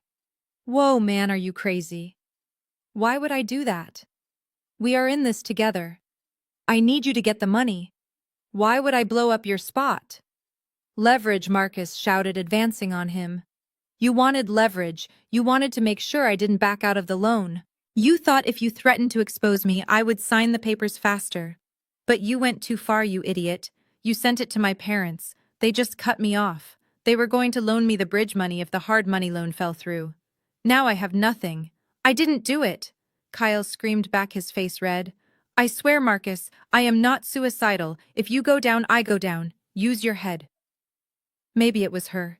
He pointed a shaking finger at me. Marcus spun around to look at me. I was sitting on the sofa knitting a scarf, looking completely absorbed in my yarn. I didn't look up. I kept my breathing steady, my face a mask of confusion. Sophia, Marcus barked. Did you do this? I looked up, blinking slowly. Did I do what, Marcus? I heard your mom yelling. Is everything okay? Don't play dumb. Did you know about the baby? I frowned, tilting my head. What baby? Are you talking about Trina's pregnancy scare from last year? My voice was steady. My pulse was calm. I looked him dead in the eye and lied with the same ease he had lied to me for 3 years. He stared at me, searching for a crack, but he saw only the boring, naive wife he had dismissed. He looked back at Kyle. She doesn't know anything, Marcus spat. She barely leaves the house. She doesn't even know I have a second phone. It was you, Kyle. You or that big-mouth sister of mine. I didn't. Kyle protested, but his voice was weak. Get out of my face, Marcus growled, pushing Kyle backward. I need to think. I need to fix this. If my parents cut me out of the will, I am dead. He stormed out of the room, slamming the door to his office. Kyle stood there, shaking, looking terrified. He knew the alliance was fracturing. Paranoia had set in. I went back to my knitting, the rhythmic click of the needles the only sound in the room. Knit 1, purl 2. Destroy 1, destroy 2. They were turning on each other. The stress of the loan, the market crash, and now the family shame was cooking them from the inside out. Marcus no longer trusted his partner. Kyle was terrified of his partner. And neither of them suspected the woman in the basement. I looked down at the scarf. It was turning out quite beautiful. A perfect shade of funeral black. It would be ready just in time for their court date. I hummed a little tune, the melody of a hymn my mother used to love. The truth shall set you free. But in Marcus's case, the truth was going to bury him.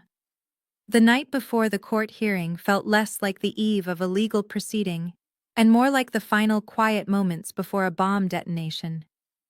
The air in the house was so heavy with tension that it felt difficult to breathe. Upstairs, the floorboards groaned under the weight of Kyle's frantic pacing. He had been walking back and forth across the living room for 3 hours straight. I could hear his muffled voice shouting into the phone, begging for more time, pleading with the hard money lenders not to send anyone to the house. The crypto market hadn't bounced back. In fact, it had crashed another 8% that afternoon. Kyle was not just broke, he was underwater and the sharks were circling. I sat on my lumpy basement sofa pressing my dress for court tomorrow. It was a sharp, black suit, the kind my mother used to wear when she was about to destroy a hostile witness. I ironed the lapels with slow, deliberate movements, finding a strange calm in the steam rising from the fabric. Upstairs, they were drowning. Down here, I was preparing to breathe. Around 10 o'clock, the heavy footsteps of my husband descended the stairs. He didn't slam the door this time. He didn't stomp. He walked slowly, almost hesitantly. The lock clicked and the door creaked open. Marcus stood at the top of the stairs, silhouetted by the light from the hallway. He held a glass of amber liquid in his hand, and even from the bottom of the stairs I could smell the expensive scotch. He had been drinking to numb the panic. He walked down the stairs, his hand trailing along the rough wooden railing. He looked tired. The bags under his eyes were dark, and his sharkskin suit from the other day was wrinkled. The arrogance that usually rolled off him in waves was subdued, replaced by a jittery, nervous energy. He needed tomorrow to go perfectly. He had no safety net left. His parents had cut him off. His business partner was a liability. His mistress was demanding a penthouse. I was the only variable left in his equation. He stopped at the bottom of the stairs and looked around the basement. He looked at the water heater humming in the corner. He looked at the boxes of my mother's old files. Finally, he looked at me. "Hey, Sophia," he said, his voice slurring slightly. "Getting ready for the big day." I didn't stop ironing. "I am Marcus. I want to look presentable for the judge." He chuckled a dry, humorless sound and took a long sip of his drink. He walked over and sat on the arm of the sofa watching me. "You know, I have been thinking," he began, swirling the ice in his glass. "This whole thing got ugly, uglier than I wanted. I never wanted to hurt you, Sophia. You have to believe that. I just needed more. I needed a life that fit who I am becoming." I set the iron down and looked at him. He was rewriting history in real time, trying to convince himself that he was the protagonist of this tragedy. "I understand, Marcus," I said, keeping my voice flat. "You have big dreams." "Exactly," he said, pointing his glass at me, liquid sloshing over the rim. "I have vision. And look, I know I have been hard on you this week. The basement, the pressure, but you have to understand the stress I am under. Kyle is a mess. I am carrying the weight of everything right now." He paused, waiting for my sympathy. When it didn't come, he sighed and leaned forward, putting on his best performance of the benevolent patriarch. "Look, Sophia, tomorrow is going to be hard for you. The judge is going to rule in my favor. It is the law. Community property. The house, the accounts, it gets split down the middle. And since I have the debts and the business expenses, I am going to end up with the lion's share of the liquid assets. That is just how the math works." He wasn't explaining the math to me. He was explaining it to himself, trying to make the lie true by speaking it aloud.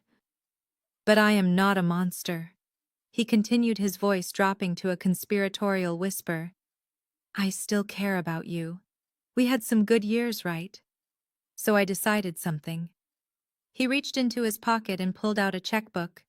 He tapped it against his knee. "After the assets are divided and the house is sold, I am going to cut you a personal check. $50,000. Tax-free. Just from me to you." I stared at the checkbook. $50,000. It was a fraction of what my mother's estate was worth. It was less than the cost of the car he drove. It was an insult wrapped in a favor. He took my silence for gratitude.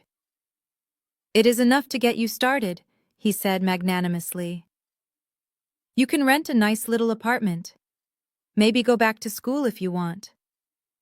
I don't want to see you on the street, Sophia. I want you to be okay. I just want you to sign the agreement tomorrow without a fight. If you make a scene, if you drag this out with delays about death certificates or whatever, the deal is off. But if you walk in there and let the judge do his job, that 50 grand is yours. He stood up, swaying slightly, and walked over to me. He reached out and tucked a strand of hair behind my ear. His fingers felt cold and clammy. We can end this as friends, Sophia. What do you say? I looked at him. I looked at the man who had cheated on me for 3 years. The man who had a child he hid from me. The man who had mortgaged my house to pay for his brother-in-law's gambling. The man who had strangled me on this very sofa just 2 days ago. He was terrified. He was offering me a bribe because he was scared to death that I would open my mouth in court. He needed me to be the silent, compliant wife one last time. A fire burned in my chest, but I forced it down into the pit of my stomach where I kept all my secrets. I let the corners of my mouth turn up.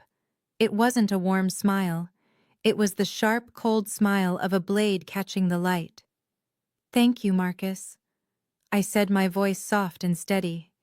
You are generous. Truly. You are showing your true colors right to the very end. He blinked, missing the double meaning entirely. He smiled back, relieved. Good. Good. I knew you would be reasonable. Get some sleep, Sophia. Tomorrow is the first day of the rest of our lives. He turned and walked back up the stairs. He moved with a lighter step, thinking he had just bought his insurance policy for $50,000. I watched him go until the door clicked shut. I turned back to my suit. I picked up the iron and pressed a sharp crease into the trousers. You are right, Marcus, I whispered to the empty room. Tomorrow is the first day of the rest of our lives. But you are wrong about whose life is starting and whose is ending. $50,000. I laughed, a low sound that echoed off the concrete walls. By this time tomorrow you won't even have 50 cents. I finished ironing and hung the suit on the water pipe overhead. It looked like armor. I turned off the light and lay down on the sofa for the last time. I didn't sleep. I lay there in the dark, listening to Kyle pacing upstairs, listening to the wind howling outside, and visualizing the moment the gavel would fall. I visualized the look on his face. I visualized the ruin. And for the first time since my mother died, I felt completely and utterly at peace. The morning was over. The execution was about to begin. The courtroom smelled of lemon furniture polish and stale anxiety. It was a cold, sterile room with flickering fluorescent lights that hummed a low, monotonous tune. I sat at the defendant's table, my hands folded neatly in my lap, wearing the black suit I had ironed the night before. Next to me, Mr. Henderson sat like a stone statue, his face unreadable, his eyes fixed on the judge. On the other side of the aisle, Marcus sat next to his attorney, a man named Mr. Sterling, who wore a suit that cost more than my first car, and had a smile that looked like it had been sharpened with a whetstone. Marcus looked the part of the grieving, misunderstood husband to perfection.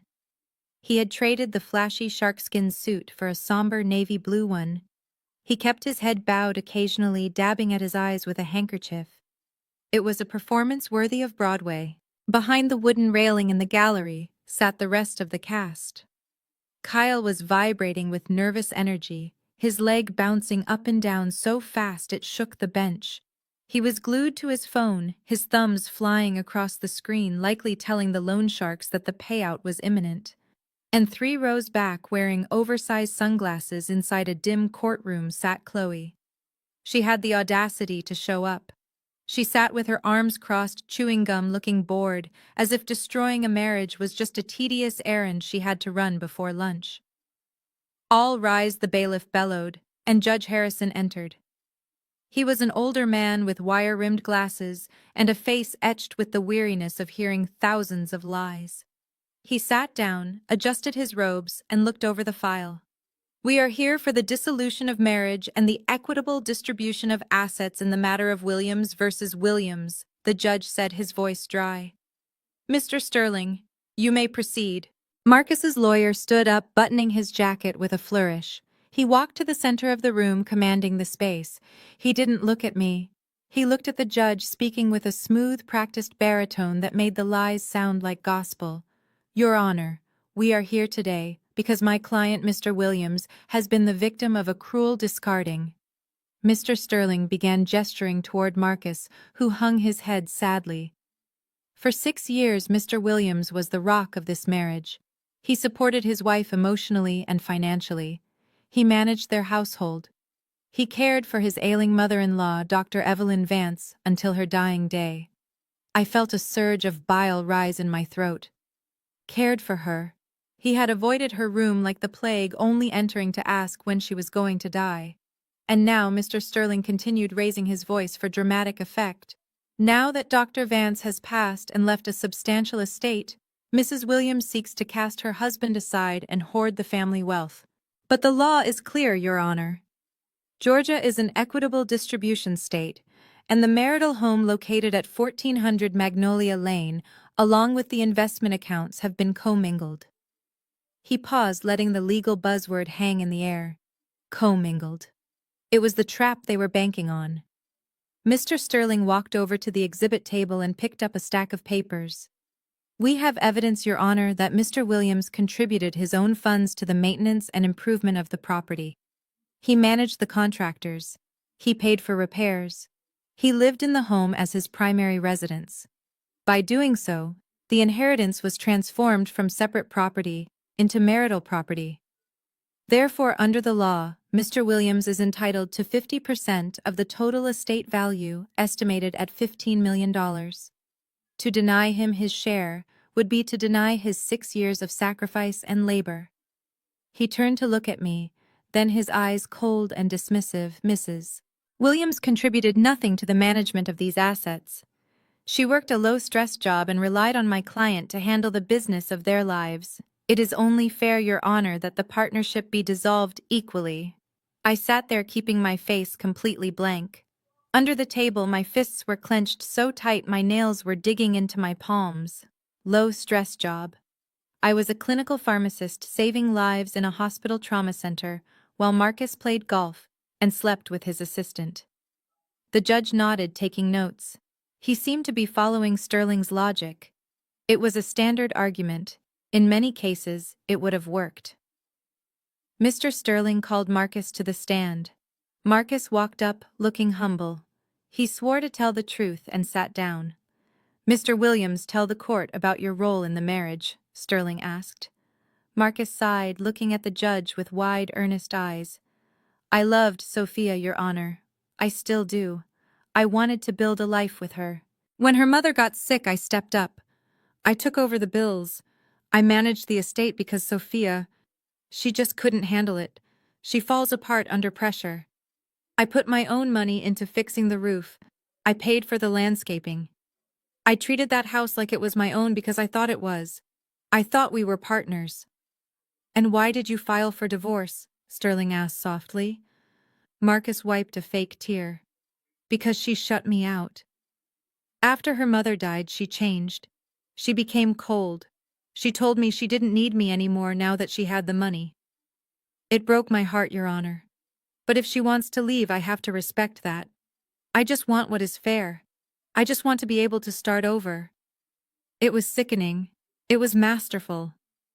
I glanced back at the gallery. Kyle was smiling now. He stopped bouncing his leg. He held his phone up slightly, and I saw the reflection of the screen in his glasses. He was typing a message. Money hits the account by 5 p.m. He really believed it. He thought the judge was buying it hook, line, and sinker. Judge Harrison looked over his spectacles at Marcus. Mr. Williams, you are stating under oath that you used personal funds to improve the Magnolia Lane property. Yes, Your Honor. Marcus lied smoothly. Thousands of dollars. And you are stating that you and Mrs. Williams operated as a financial partnership. Absolutely, Marcus said. What was mine was hers, and what was hers was mine. That was our vow. The judge nodded again. He looked down at the file and then over at Mr. Henderson. It seems pretty straightforward, the judge muttered. Unless the defense has compelling evidence to the contrary, the court is inclined to view the assets as marital property, subject to equitable division. The duration of the marriage and the residency in the home support the plaintiff's claim. A murmur went through the room. Chloe shifted in her seat, popping her gum loudly. She whispered something to the empty chair next to her, probably planning which color she wanted to paint the penthouse walls. Kyle let out a long, audible breath of relief, leaning back in the bench as if he already owned the place. My heart hammered against my ribs, but Mr. Henderson placed a calming hand on my arm. His grip was firm. He didn't look worried. He looked like a grandmaster who had just watched his opponent move his queen into a trap. "Is it time?" I whispered. Mr. Henderson stood up slowly, buttoning his tweed jacket. He picked up the single thin file folder that lay on the table. It wasn't thick like Sterling's. It didn't have colorful charts or fake receipts. It contained one document. The document my mother had signed 5 years ago.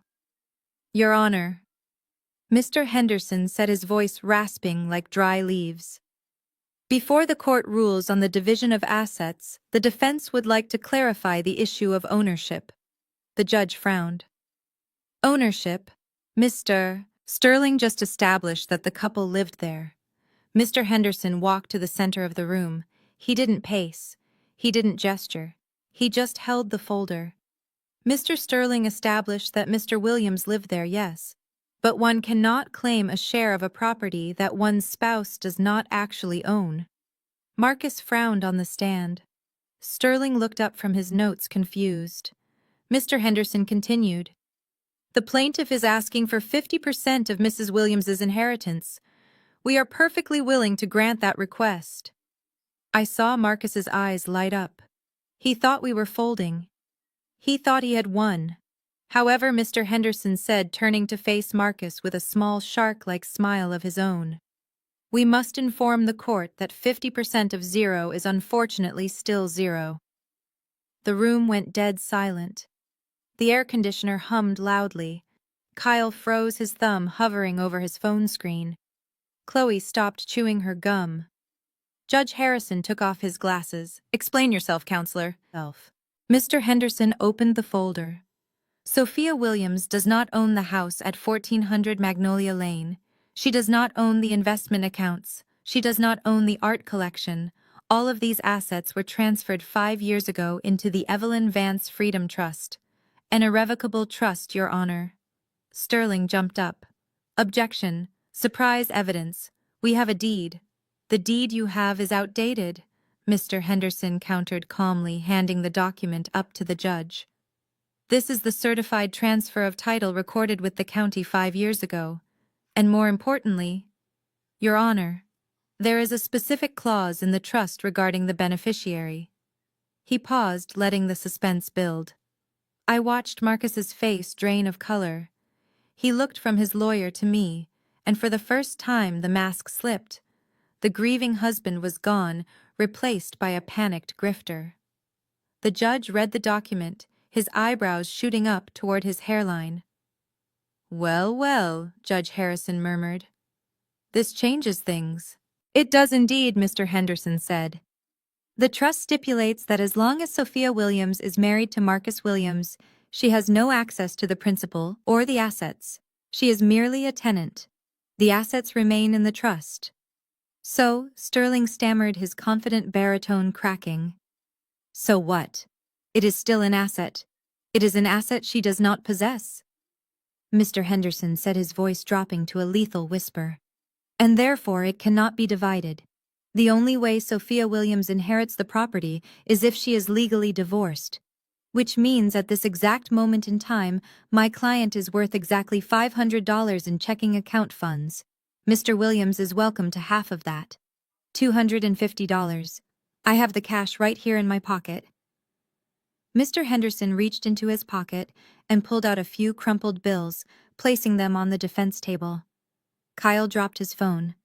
The clatter echoed through the silent courtroom like a gunshot. Marcus looked like he was going to vomit. He gripped the railing of the witness stand, his knuckles white, his eyes darting around the room, looking for an exit that didn't exist. The trap had snapped shut, and the sound was beautiful. The courtroom air seemed to drop 10 degrees as Mr. Henderson stood there holding the thin blue folder. It was not a thick stack of billing hours or a chaotic mess of receipts like the one Marcus's lawyer had presented. It was a single crisp document bound in leather. Mr. Henderson walked toward the judge's bench with a slow, deliberate gait that commanded silence. He did not look at Marcus. He did not look at the high-priced lawyer in the expensive suit. He looked only at Judge Harrison, who was peering over his spectacles with renewed interest. "Your Honor," Mr. Henderson began, his voice filling the room like gravel rolling down a hill. "The plaintiff's entire argument rests on the assumption that Sophia Williams inherited her mother's estate upon the moment of death. They argue that because she inherited it, and because she remained married to Mr. Williams for 6 days following the funeral, the assets were commingled." He paused, placing the folder gently on the judge's bench. "However, that assumption is factually incorrect. Dr. Evelyn Vance was a brilliant legal mind. She anticipated that her daughter might one day face a situation exactly like this one. She anticipated that a predator might try to utilize the institution of marriage as a financial weapon.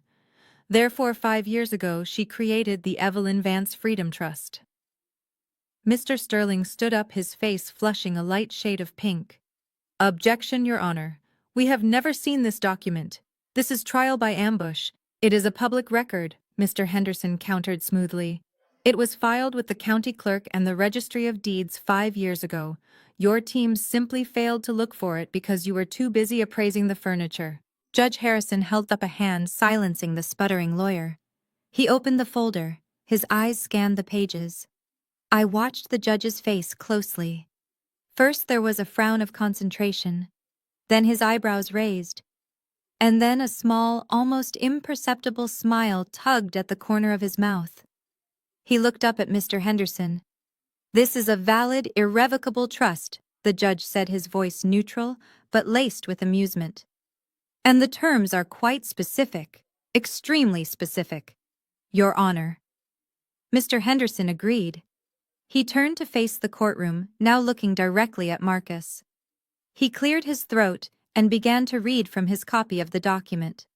Article 4, Section B, regarding the distribution of assets.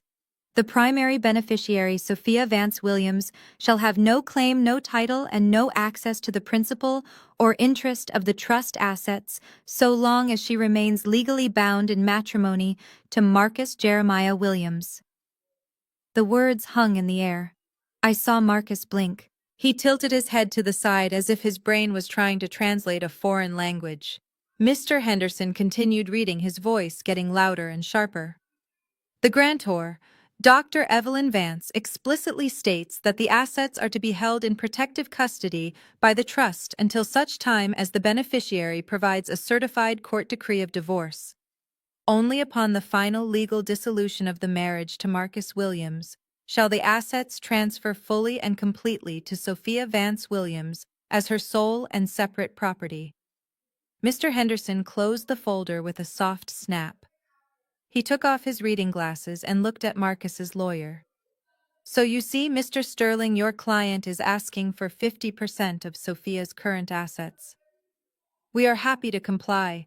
However, since the house, the investments, and the cash are currently owned by the trust, and not by Sophia herself, her current net worth consists solely of the funds in her personal checking account." Mr. Henderson reached into his pocket. He pulled out a small clip of cash. "I took the liberty of checking the balance this morning.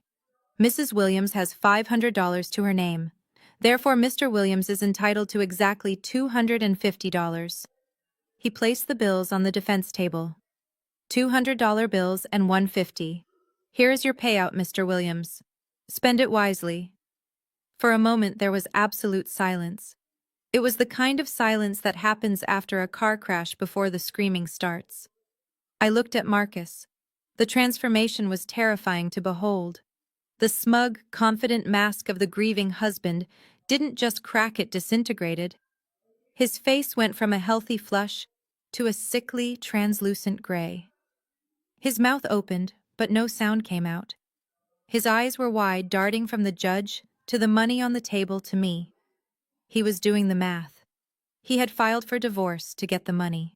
But the divorce was the key that unlocked the money for me while simultaneously locking him out forever. My mother had built a vault that only opened from the inside and only after he was gone. He had mortgaged a house he didn't own. He had promised millions to a mistress he couldn't pay. He had destroyed his marriage for a payday that was literally illegal for him to touch. "Wait!" Marcus croaked, his voice cracking like a teenager's. "That can't be legal. She can't do that. It's my house. I lived there. You lived in a property owned by a trust judge." Harrison corrected him, looking down from the bench with cold eyes. "You were a guest, Mr. Williams. A guest who apparently overstayed his welcome." "But I spent money," Marcus stammered, standing up, his legs shaking. "I fixed the roof. I paid for the landscaping." "Then you made a donation to the trust," the judge said, shrugging. "That was very generous of you, but it does not grant you ownership." And then I heard it. From the gallery behind me came a clatter, a sharp plastic crack of a phone hitting the hardwood floor. I turned around. Kyle was staring at the judge, his face a mask of pure, unadulterated horror. His mouth was hanging open, his hands were shaking violently at his sides. The phone lay at his feet, screen up. I could see the text notifications still popping up, probably the loan shark asking where the wire transfer was. Kyle knew. In that split second, he understood the magnitude of the disaster. He had borrowed $300,000 against a house that Marcus didn't own. He had committed fraud. Marcus had committed fraud. And now, instead of a $5 million payday to cover their tracks, they were walking away with $250. They weren't just broke. They were criminals. Chloe, the mistress in the sunglasses, seemed to realize that the atmosphere had shifted. She pulled her sunglasses down her nose, looking at Marcus with confusion. "Babe," she whispered loud enough for half the room to hear. "What does that mean? Do we get the money or not?" Marcus spun around to look at her. The veins in his neck were bulging. He looked like he wanted to strangle her. He looked like a rat trapped in a corner, realizing the cheese was actually poison. "We get nothing," he whispered, the reality finally hitting him with the force of a freight train. "We get absolutely nothing."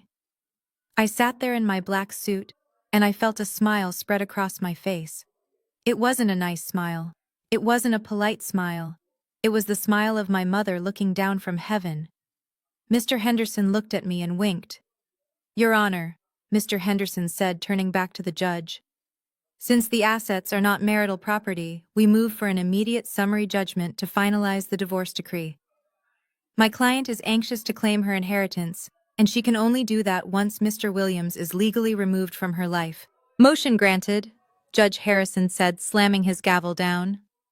The sound rang through the courtroom like a gunshot ending the war. Marcus collapsed back into his chair. He didn't sit. He fell. He looked at the $250 on the table, the price of his betrayal, the sum total of his greed. I stood up. I felt lighter than air. I picked up my purse and walked past him. I didn't stop. I didn't look back. But as I passed his table, I leaned down and whispered one word: checkmate. The sound of the gavel striking the wooden block was the sweetest symphony I had ever heard. It rang through the courtroom with a finality that shattered the tension in the air. Judge Harrison did not hesitate. He looked over the glasses perched on the end of his nose and delivered the verdict that would rewrite my entire future. Based on the evidence presented regarding the irrevocable trust and the clear stipulations of the grantor, the court finds that the assets in question are not marital property. They are the sole and separate property of the trust. Therefore, the plaintiff's request for equitable division is denied. The divorce is hereby granted on the grounds of irreconcilable differences. The marriage is dissolved effective immediately. Case closed. He signed the paper with a quick flourish of his pen. In that split second, a legal alchemy took place. The moment the judge signed that decree, the condition in my mother's trust was triggered. The poison pill dissolved. The handcuffs of poverty fell off my wrists. I was no longer a wife dependent on a $500 stipend. I was Sophia Vance Williams' sole beneficiary and absolute owner of the $15 million estate. The house was mine. The investments were mine. The freedom was mine, Mr. Henderson turned to me, and for the first time in 20 years I saw him smile a genuine toothy grin. Congratulations, Sophia. You are officially a very wealthy woman. I took a deep breath, letting the reality wash over me. I looked across the aisle at the man who had tried to break me. Marcus was slumped in his chair, staring at the table, as if he could not comprehend the physics of what had just happened. He looked small. He looked deflated. He looked like a man who had bet his life on a pair of twos and lost to a royal flush.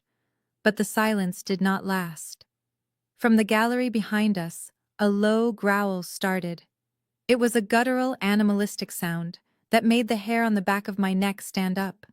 I turned just in time to see Kyle launch himself over the wooden railing that separated the observers from the attorneys. He didn't look like a human being anymore. His face was a mask of purple rage, his eyes bulging from their sockets. He wasn't looking at me. He was looking at Marcus. "You liar!" Kyle screamed, his voice cracking with hysteria. "You swore to me!" He crashed into the defense table, sending papers flying everywhere. Mr. Sterling, the expensive lawyer, yelped and scrambled backward, knocking over his chair in his haste to get away from the lunatic flying through the air. Marcus tried to stand up, raising his hands in a pathetic defensive gesture. "Kyle, wait! Listen to me!" But there was no listening. Kyle tackled him. They hit the floor with a sickening thud, the sound of expensive suit fabric tearing and bones hitting hardwood echoing through the room. "You told me it was a done deal," Kyle roared, punching Marcus in the chest. "I leveraged everything. Do you hear me? I put up my parents' house for that loan. I signed the guarantee." The bailiffs were already moving shouting orders, but Kyle was possessed by the adrenaline of pure financial ruin. He grabbed Marcus by the lapels of his jacket and slammed his head against the leg of the table. "The money is due today!" Kyle shrieked, saliva flying from his mouth. "The sharks are coming for me, Marcus. They are going to kill me. You said we would have $5 million by noon. Where is it? Where is my money?" Marcus was sobbing now, trying to shield his face. "I didn't know, Kyle. I didn't know about the trust. Get off me!" I stood there watching them roll around on the floor like two rabid dogs fighting over a scrap of meat that didn't exist. It was horrifying, and it was perfect.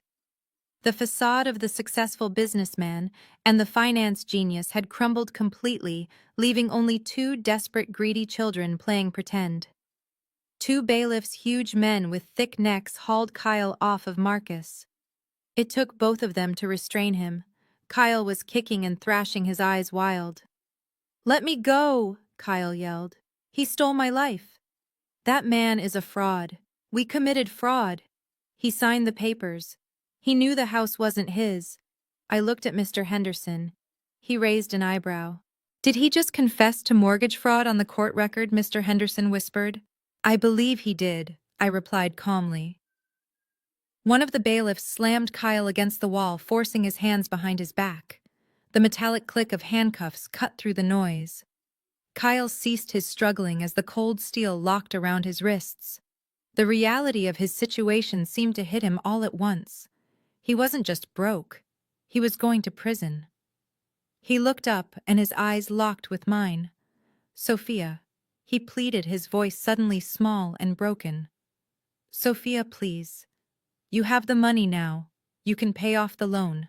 Please. My parents live in that house. They will be homeless. Don't let them take my parents' house." I looked at him. I thought about the way he had laughed when Trina threw my clothes on the lawn. I thought about him measuring my walls for demolition. I thought about him calling me a stupid cow. I walked over to where he was being held. I stood just out of reach of his spit. "You should have thought about that before you tried to steal my mother's legacy, Kyle," I said, my voice cool and even. "I am not paying a dime of your debt. You gambled. You lost. Take him away, Judge Harrison ordered from the bench, looking disgusted. And add contempt of court to the charges. I want the district attorney notified about the fraud allegations he just screamed on the record. The bailiffs dragged Kyle out. He was weeping now, loud, ugly sobs that echoed down the hallway. Marcus was still on the floor. He sat up slowly, wiping a trickle of blood from his lip. His tie was torn. His hair was a mess. He looked up at me, expecting I don't know what. Mercy, maybe. Or perhaps he thought I would help him up out of habit. I didn't move.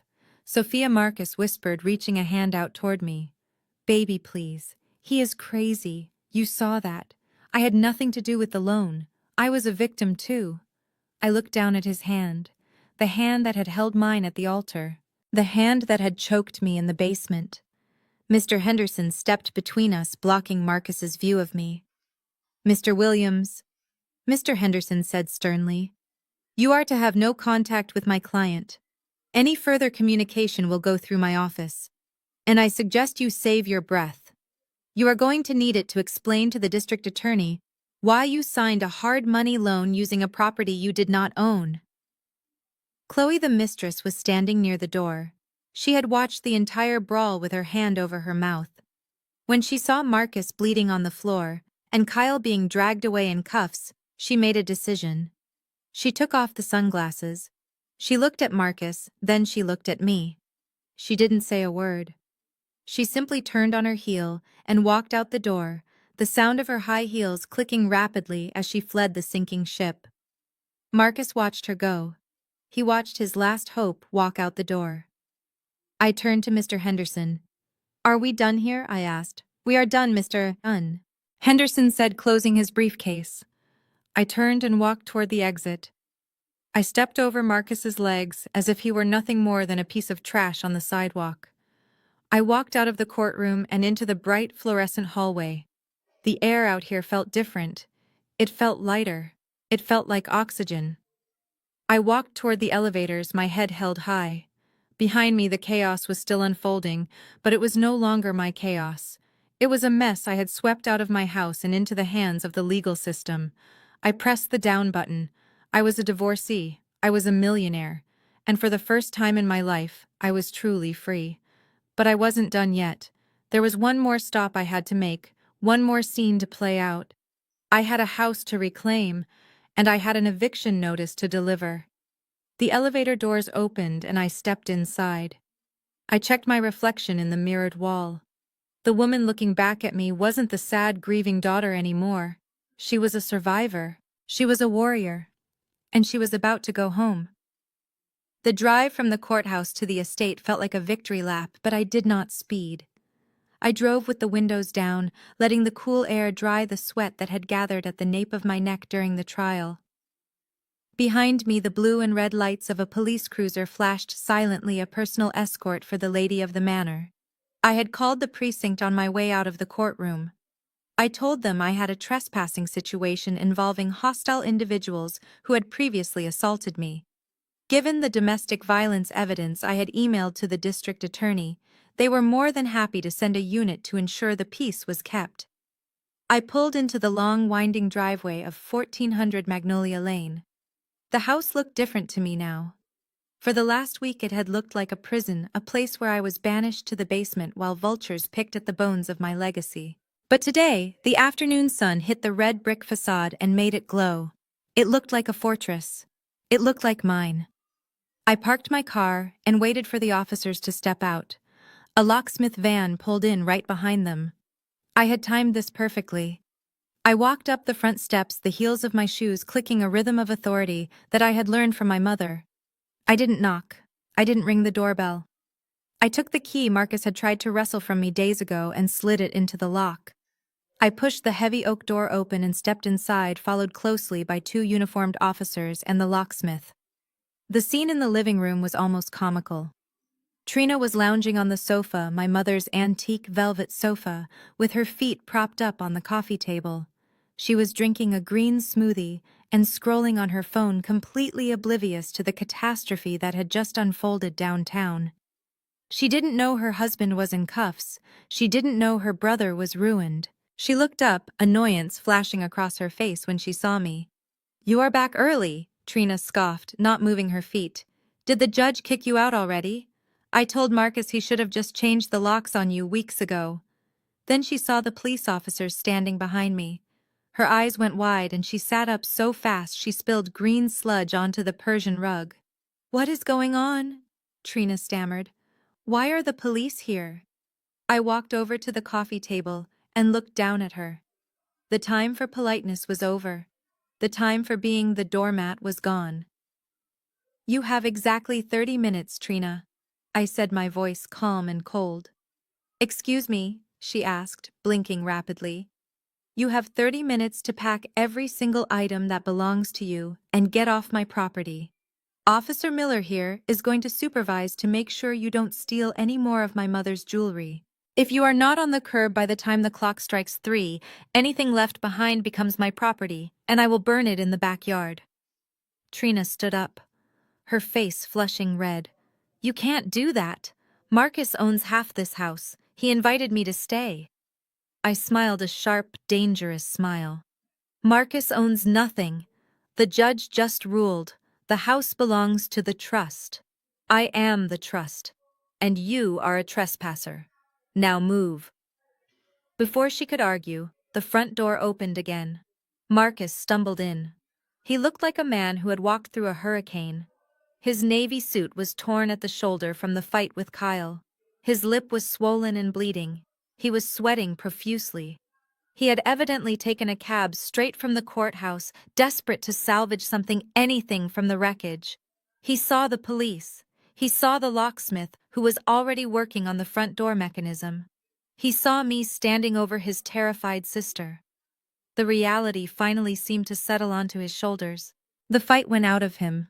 His knees buckled and he literally collapsed onto the floor. Sophia, he rasped, tears cutting tracks through the dust on his face. Please, you can't do this. My parents won't answer my calls. They changed their number. Kyle is in jail, Sophia. They set his bail at $500,000 because of the fraud. I have nowhere to go. I looked at him. This was the man who had called me boring, the man who had called me worthless.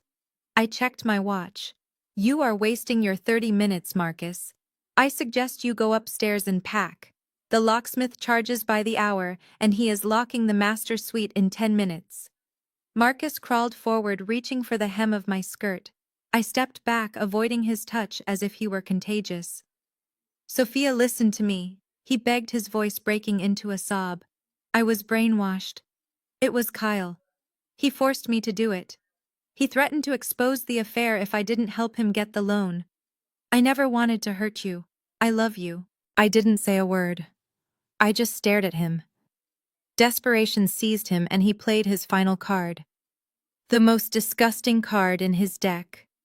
Think about the baby, Sophia, he cried, pulling out his phone and holding up a picture of the toddler. Think about my son. He is innocent in this. You always wanted a child. We tried for years. Look at him. He needs a home. Chloe.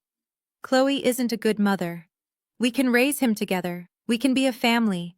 I will sign whatever you want. Just don't throw us on the street. The silence in the room was deafening. Even the police officers looked uncomfortable witnessing such a pathetic display. I felt a cold fire in my chest. He was offering me his mistress's child. He was trying to use my infertility, the deepest pain of my life, against me. He thought he could manipulate my maternal instinct to save his own skin. I leaned down until my face was level with his. That child has a mother, Marcus? I whispered, my voice trembling with suppressed rage. And she is not me. You wanted a new family. You wanted a legacy. Well, now you have it. You have a son and you have a mistress. Go be with them. But you are not playing house in my mother's home. I stood up and pointed to the door. Get out. And take your trash with you. Marcus wept openly, now a broken sound that filled the foyer.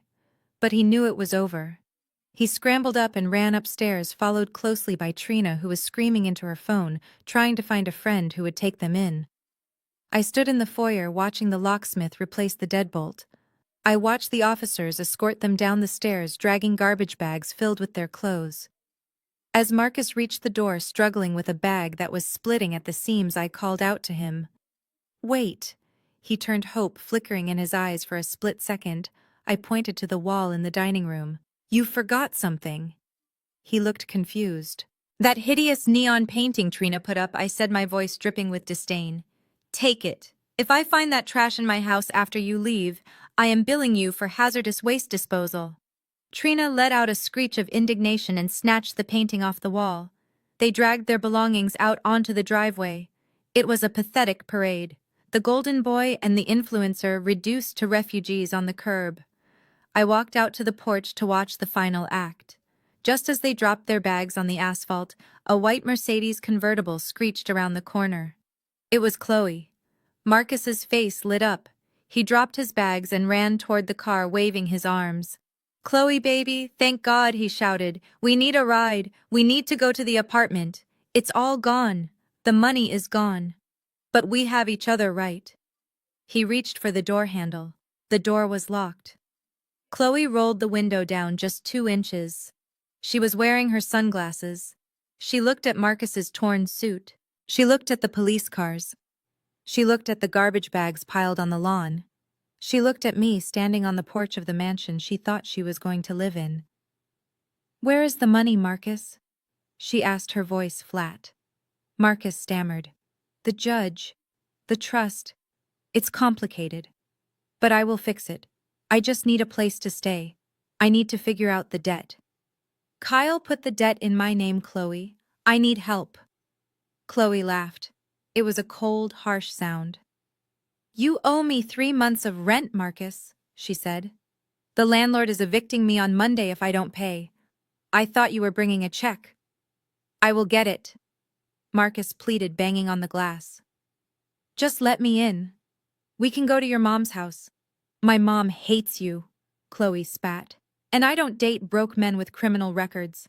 Don't call me Marcus. Lose my number. She didn't even look at him again. She punched the gas. The Mercedes tires spun on the asphalt, kicking up a cloud of dust and gravel that coated Marcus's ruined suit. She sped away, leaving him standing there with his hand still reaching out for a door that would never open. He stood alone on the curb. No wife, no mistress, no money, no family. Just a pile of garbage bags and a painting that looked like vomit. I turned to the police officer standing next to me. Officer, if they step 1 foot back onto the grass, arrest them for trespassing. Yes, ma'am, the officer said, tipping his hat. I turned around and walked back into my house. The air inside smelled different. The stench of their cologne and their greed was already fading. I walked to the door and watched the locksmith tighten the final screw on the new deadbolt. I closed the heavy oak door. I turned the new lock. The click was loud and solid. It was the sound of a chapter ending. It was the sound of a vault locking. I was alone in the quiet.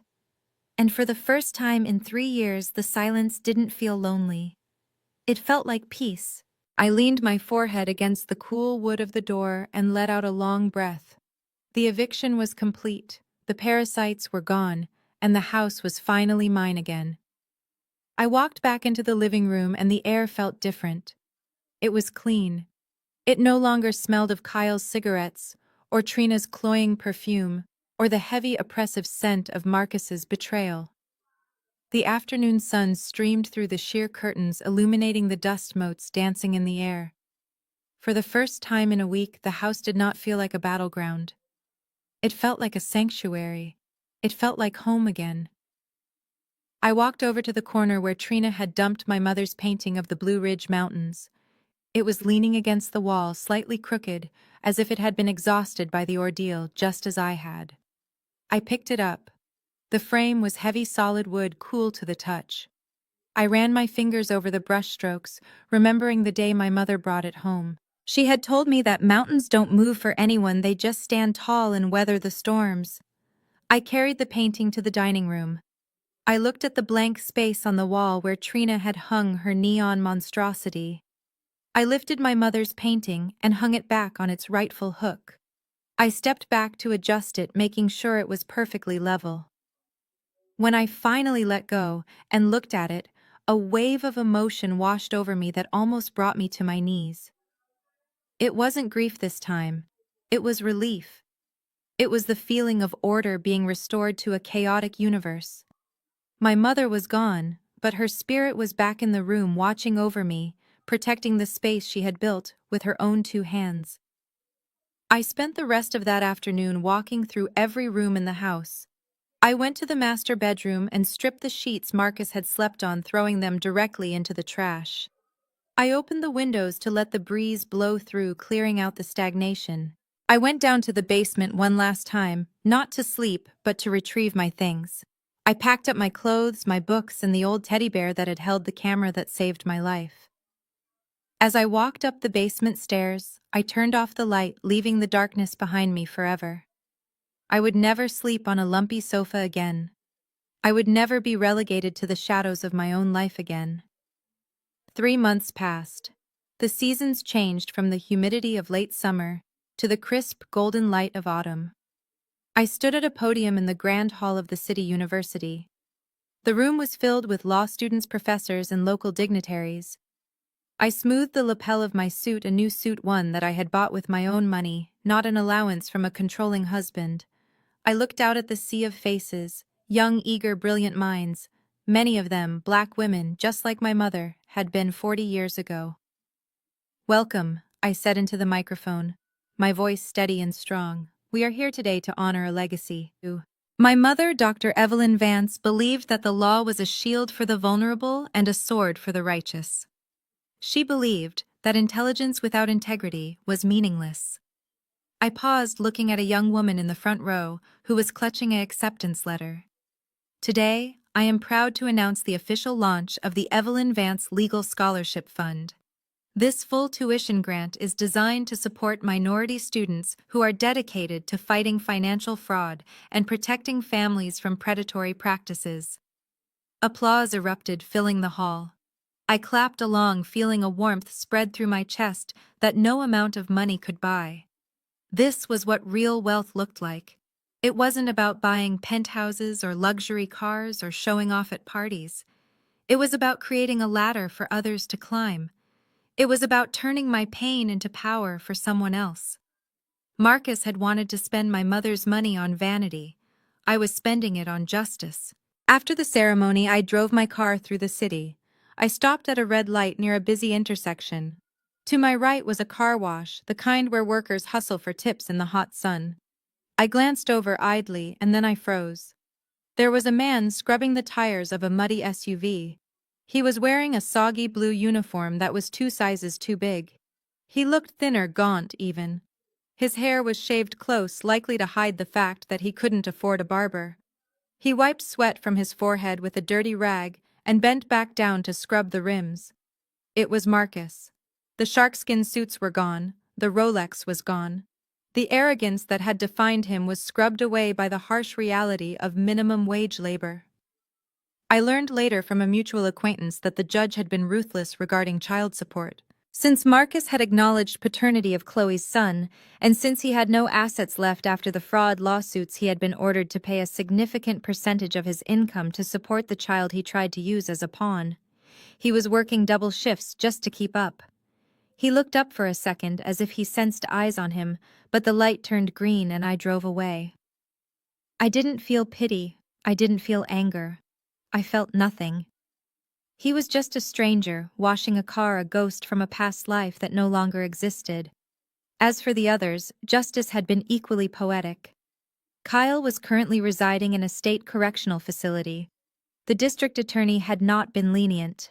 The mortgage fraud charges combined with the assault in the courtroom had resulted in a sentence that would keep him behind bars for several years. His parents had lost their home to foreclosure because of the liens he had placed on it, a tragedy that was entirely his doing. The open concept he had screamed about wanting for my house was now his reality, in a 6x8 cell with a toilet in the corner. And Trina, the influencer who thought she was too good for a job. I heard through the grapevine that she was selling her entire wardrobe on resale apps. The designer bags, the shoes, the jewelry she had flaunted, everything was being liquidated to pay off her credit card debt. she had lost her apartment and was sleeping on a friend's couch, bouncing from place to place, the very definition of the transient existence she had mocked me for when she kicked me into the basement. I pulled into the driveway of 1400 Magnolia Lane. The sun was setting, casting long shadows across the lawn. The house stood strong and silent against the twilight. I walked inside and locked the door. I went to the kitchen and poured myself a glass of wine. I walked into the living room and sat on the velvet sofa. I looked up at the painting of the Blue Ridge Mountains. My mother didn't just leave me money. She left me a roadmap. She left me the tools to dismantle a lie and build a truth. She left me the courage to stand in a courtroom and demand what was mine. But the greatest inheritance wasn't the millions in the trust. It wasn't the house or the stocks. It was the freedom. Freedom from gaslighting. Freedom from being made to feel small. Freedom from the crushing weight of trying to please people who would never be satisfied. I took a sip of wine and smiled. The price of that freedom was high. I had to lose a marriage. I had to lose my sense of safety. I had to walk through fire. But as I sat there in the quiet peace of my own home, I realized that the price was worth it. Because freedom isn't free, you have to buy it. And sometimes the currency you use is the removal of the parasites who are sucking you dry. I set the glass down and picked up my knitting needles. I had a new project to start. A blanket, bright yellow like the sun. No more funeral black. The mourning period was over. The rest of my life was just beginning. If you have ever had to burn a bridge to save yourself, let me know in the comments. If you have ever discovered that your worth was far greater than what your family told you, hit that like button. And remember, the best revenge isn't wishing them harm. It is living so well that you forget they even exist. Thank you for watching my story. Stay strong, stay smart, and never let anyone treat you like a guest in your own life. Sophia's journey is a powerful reminder that true strength often masquerades as silence. While Marcus and Kyle relied on noise, intimidation, and greed, Sophia used strategic patience and the law to dismantle their schemes. Her mother's foresight teaches us that protecting our assets and our peace is an act of profound self-love. We learn that toxic relationships are not destiny, they are merely obstacles to be removed. The most satisfying victory comes not from revenge, but from reclaiming your freedom and proving that your worth was never defined by those who couldn't afford you. Freedom is the ultimate luxury.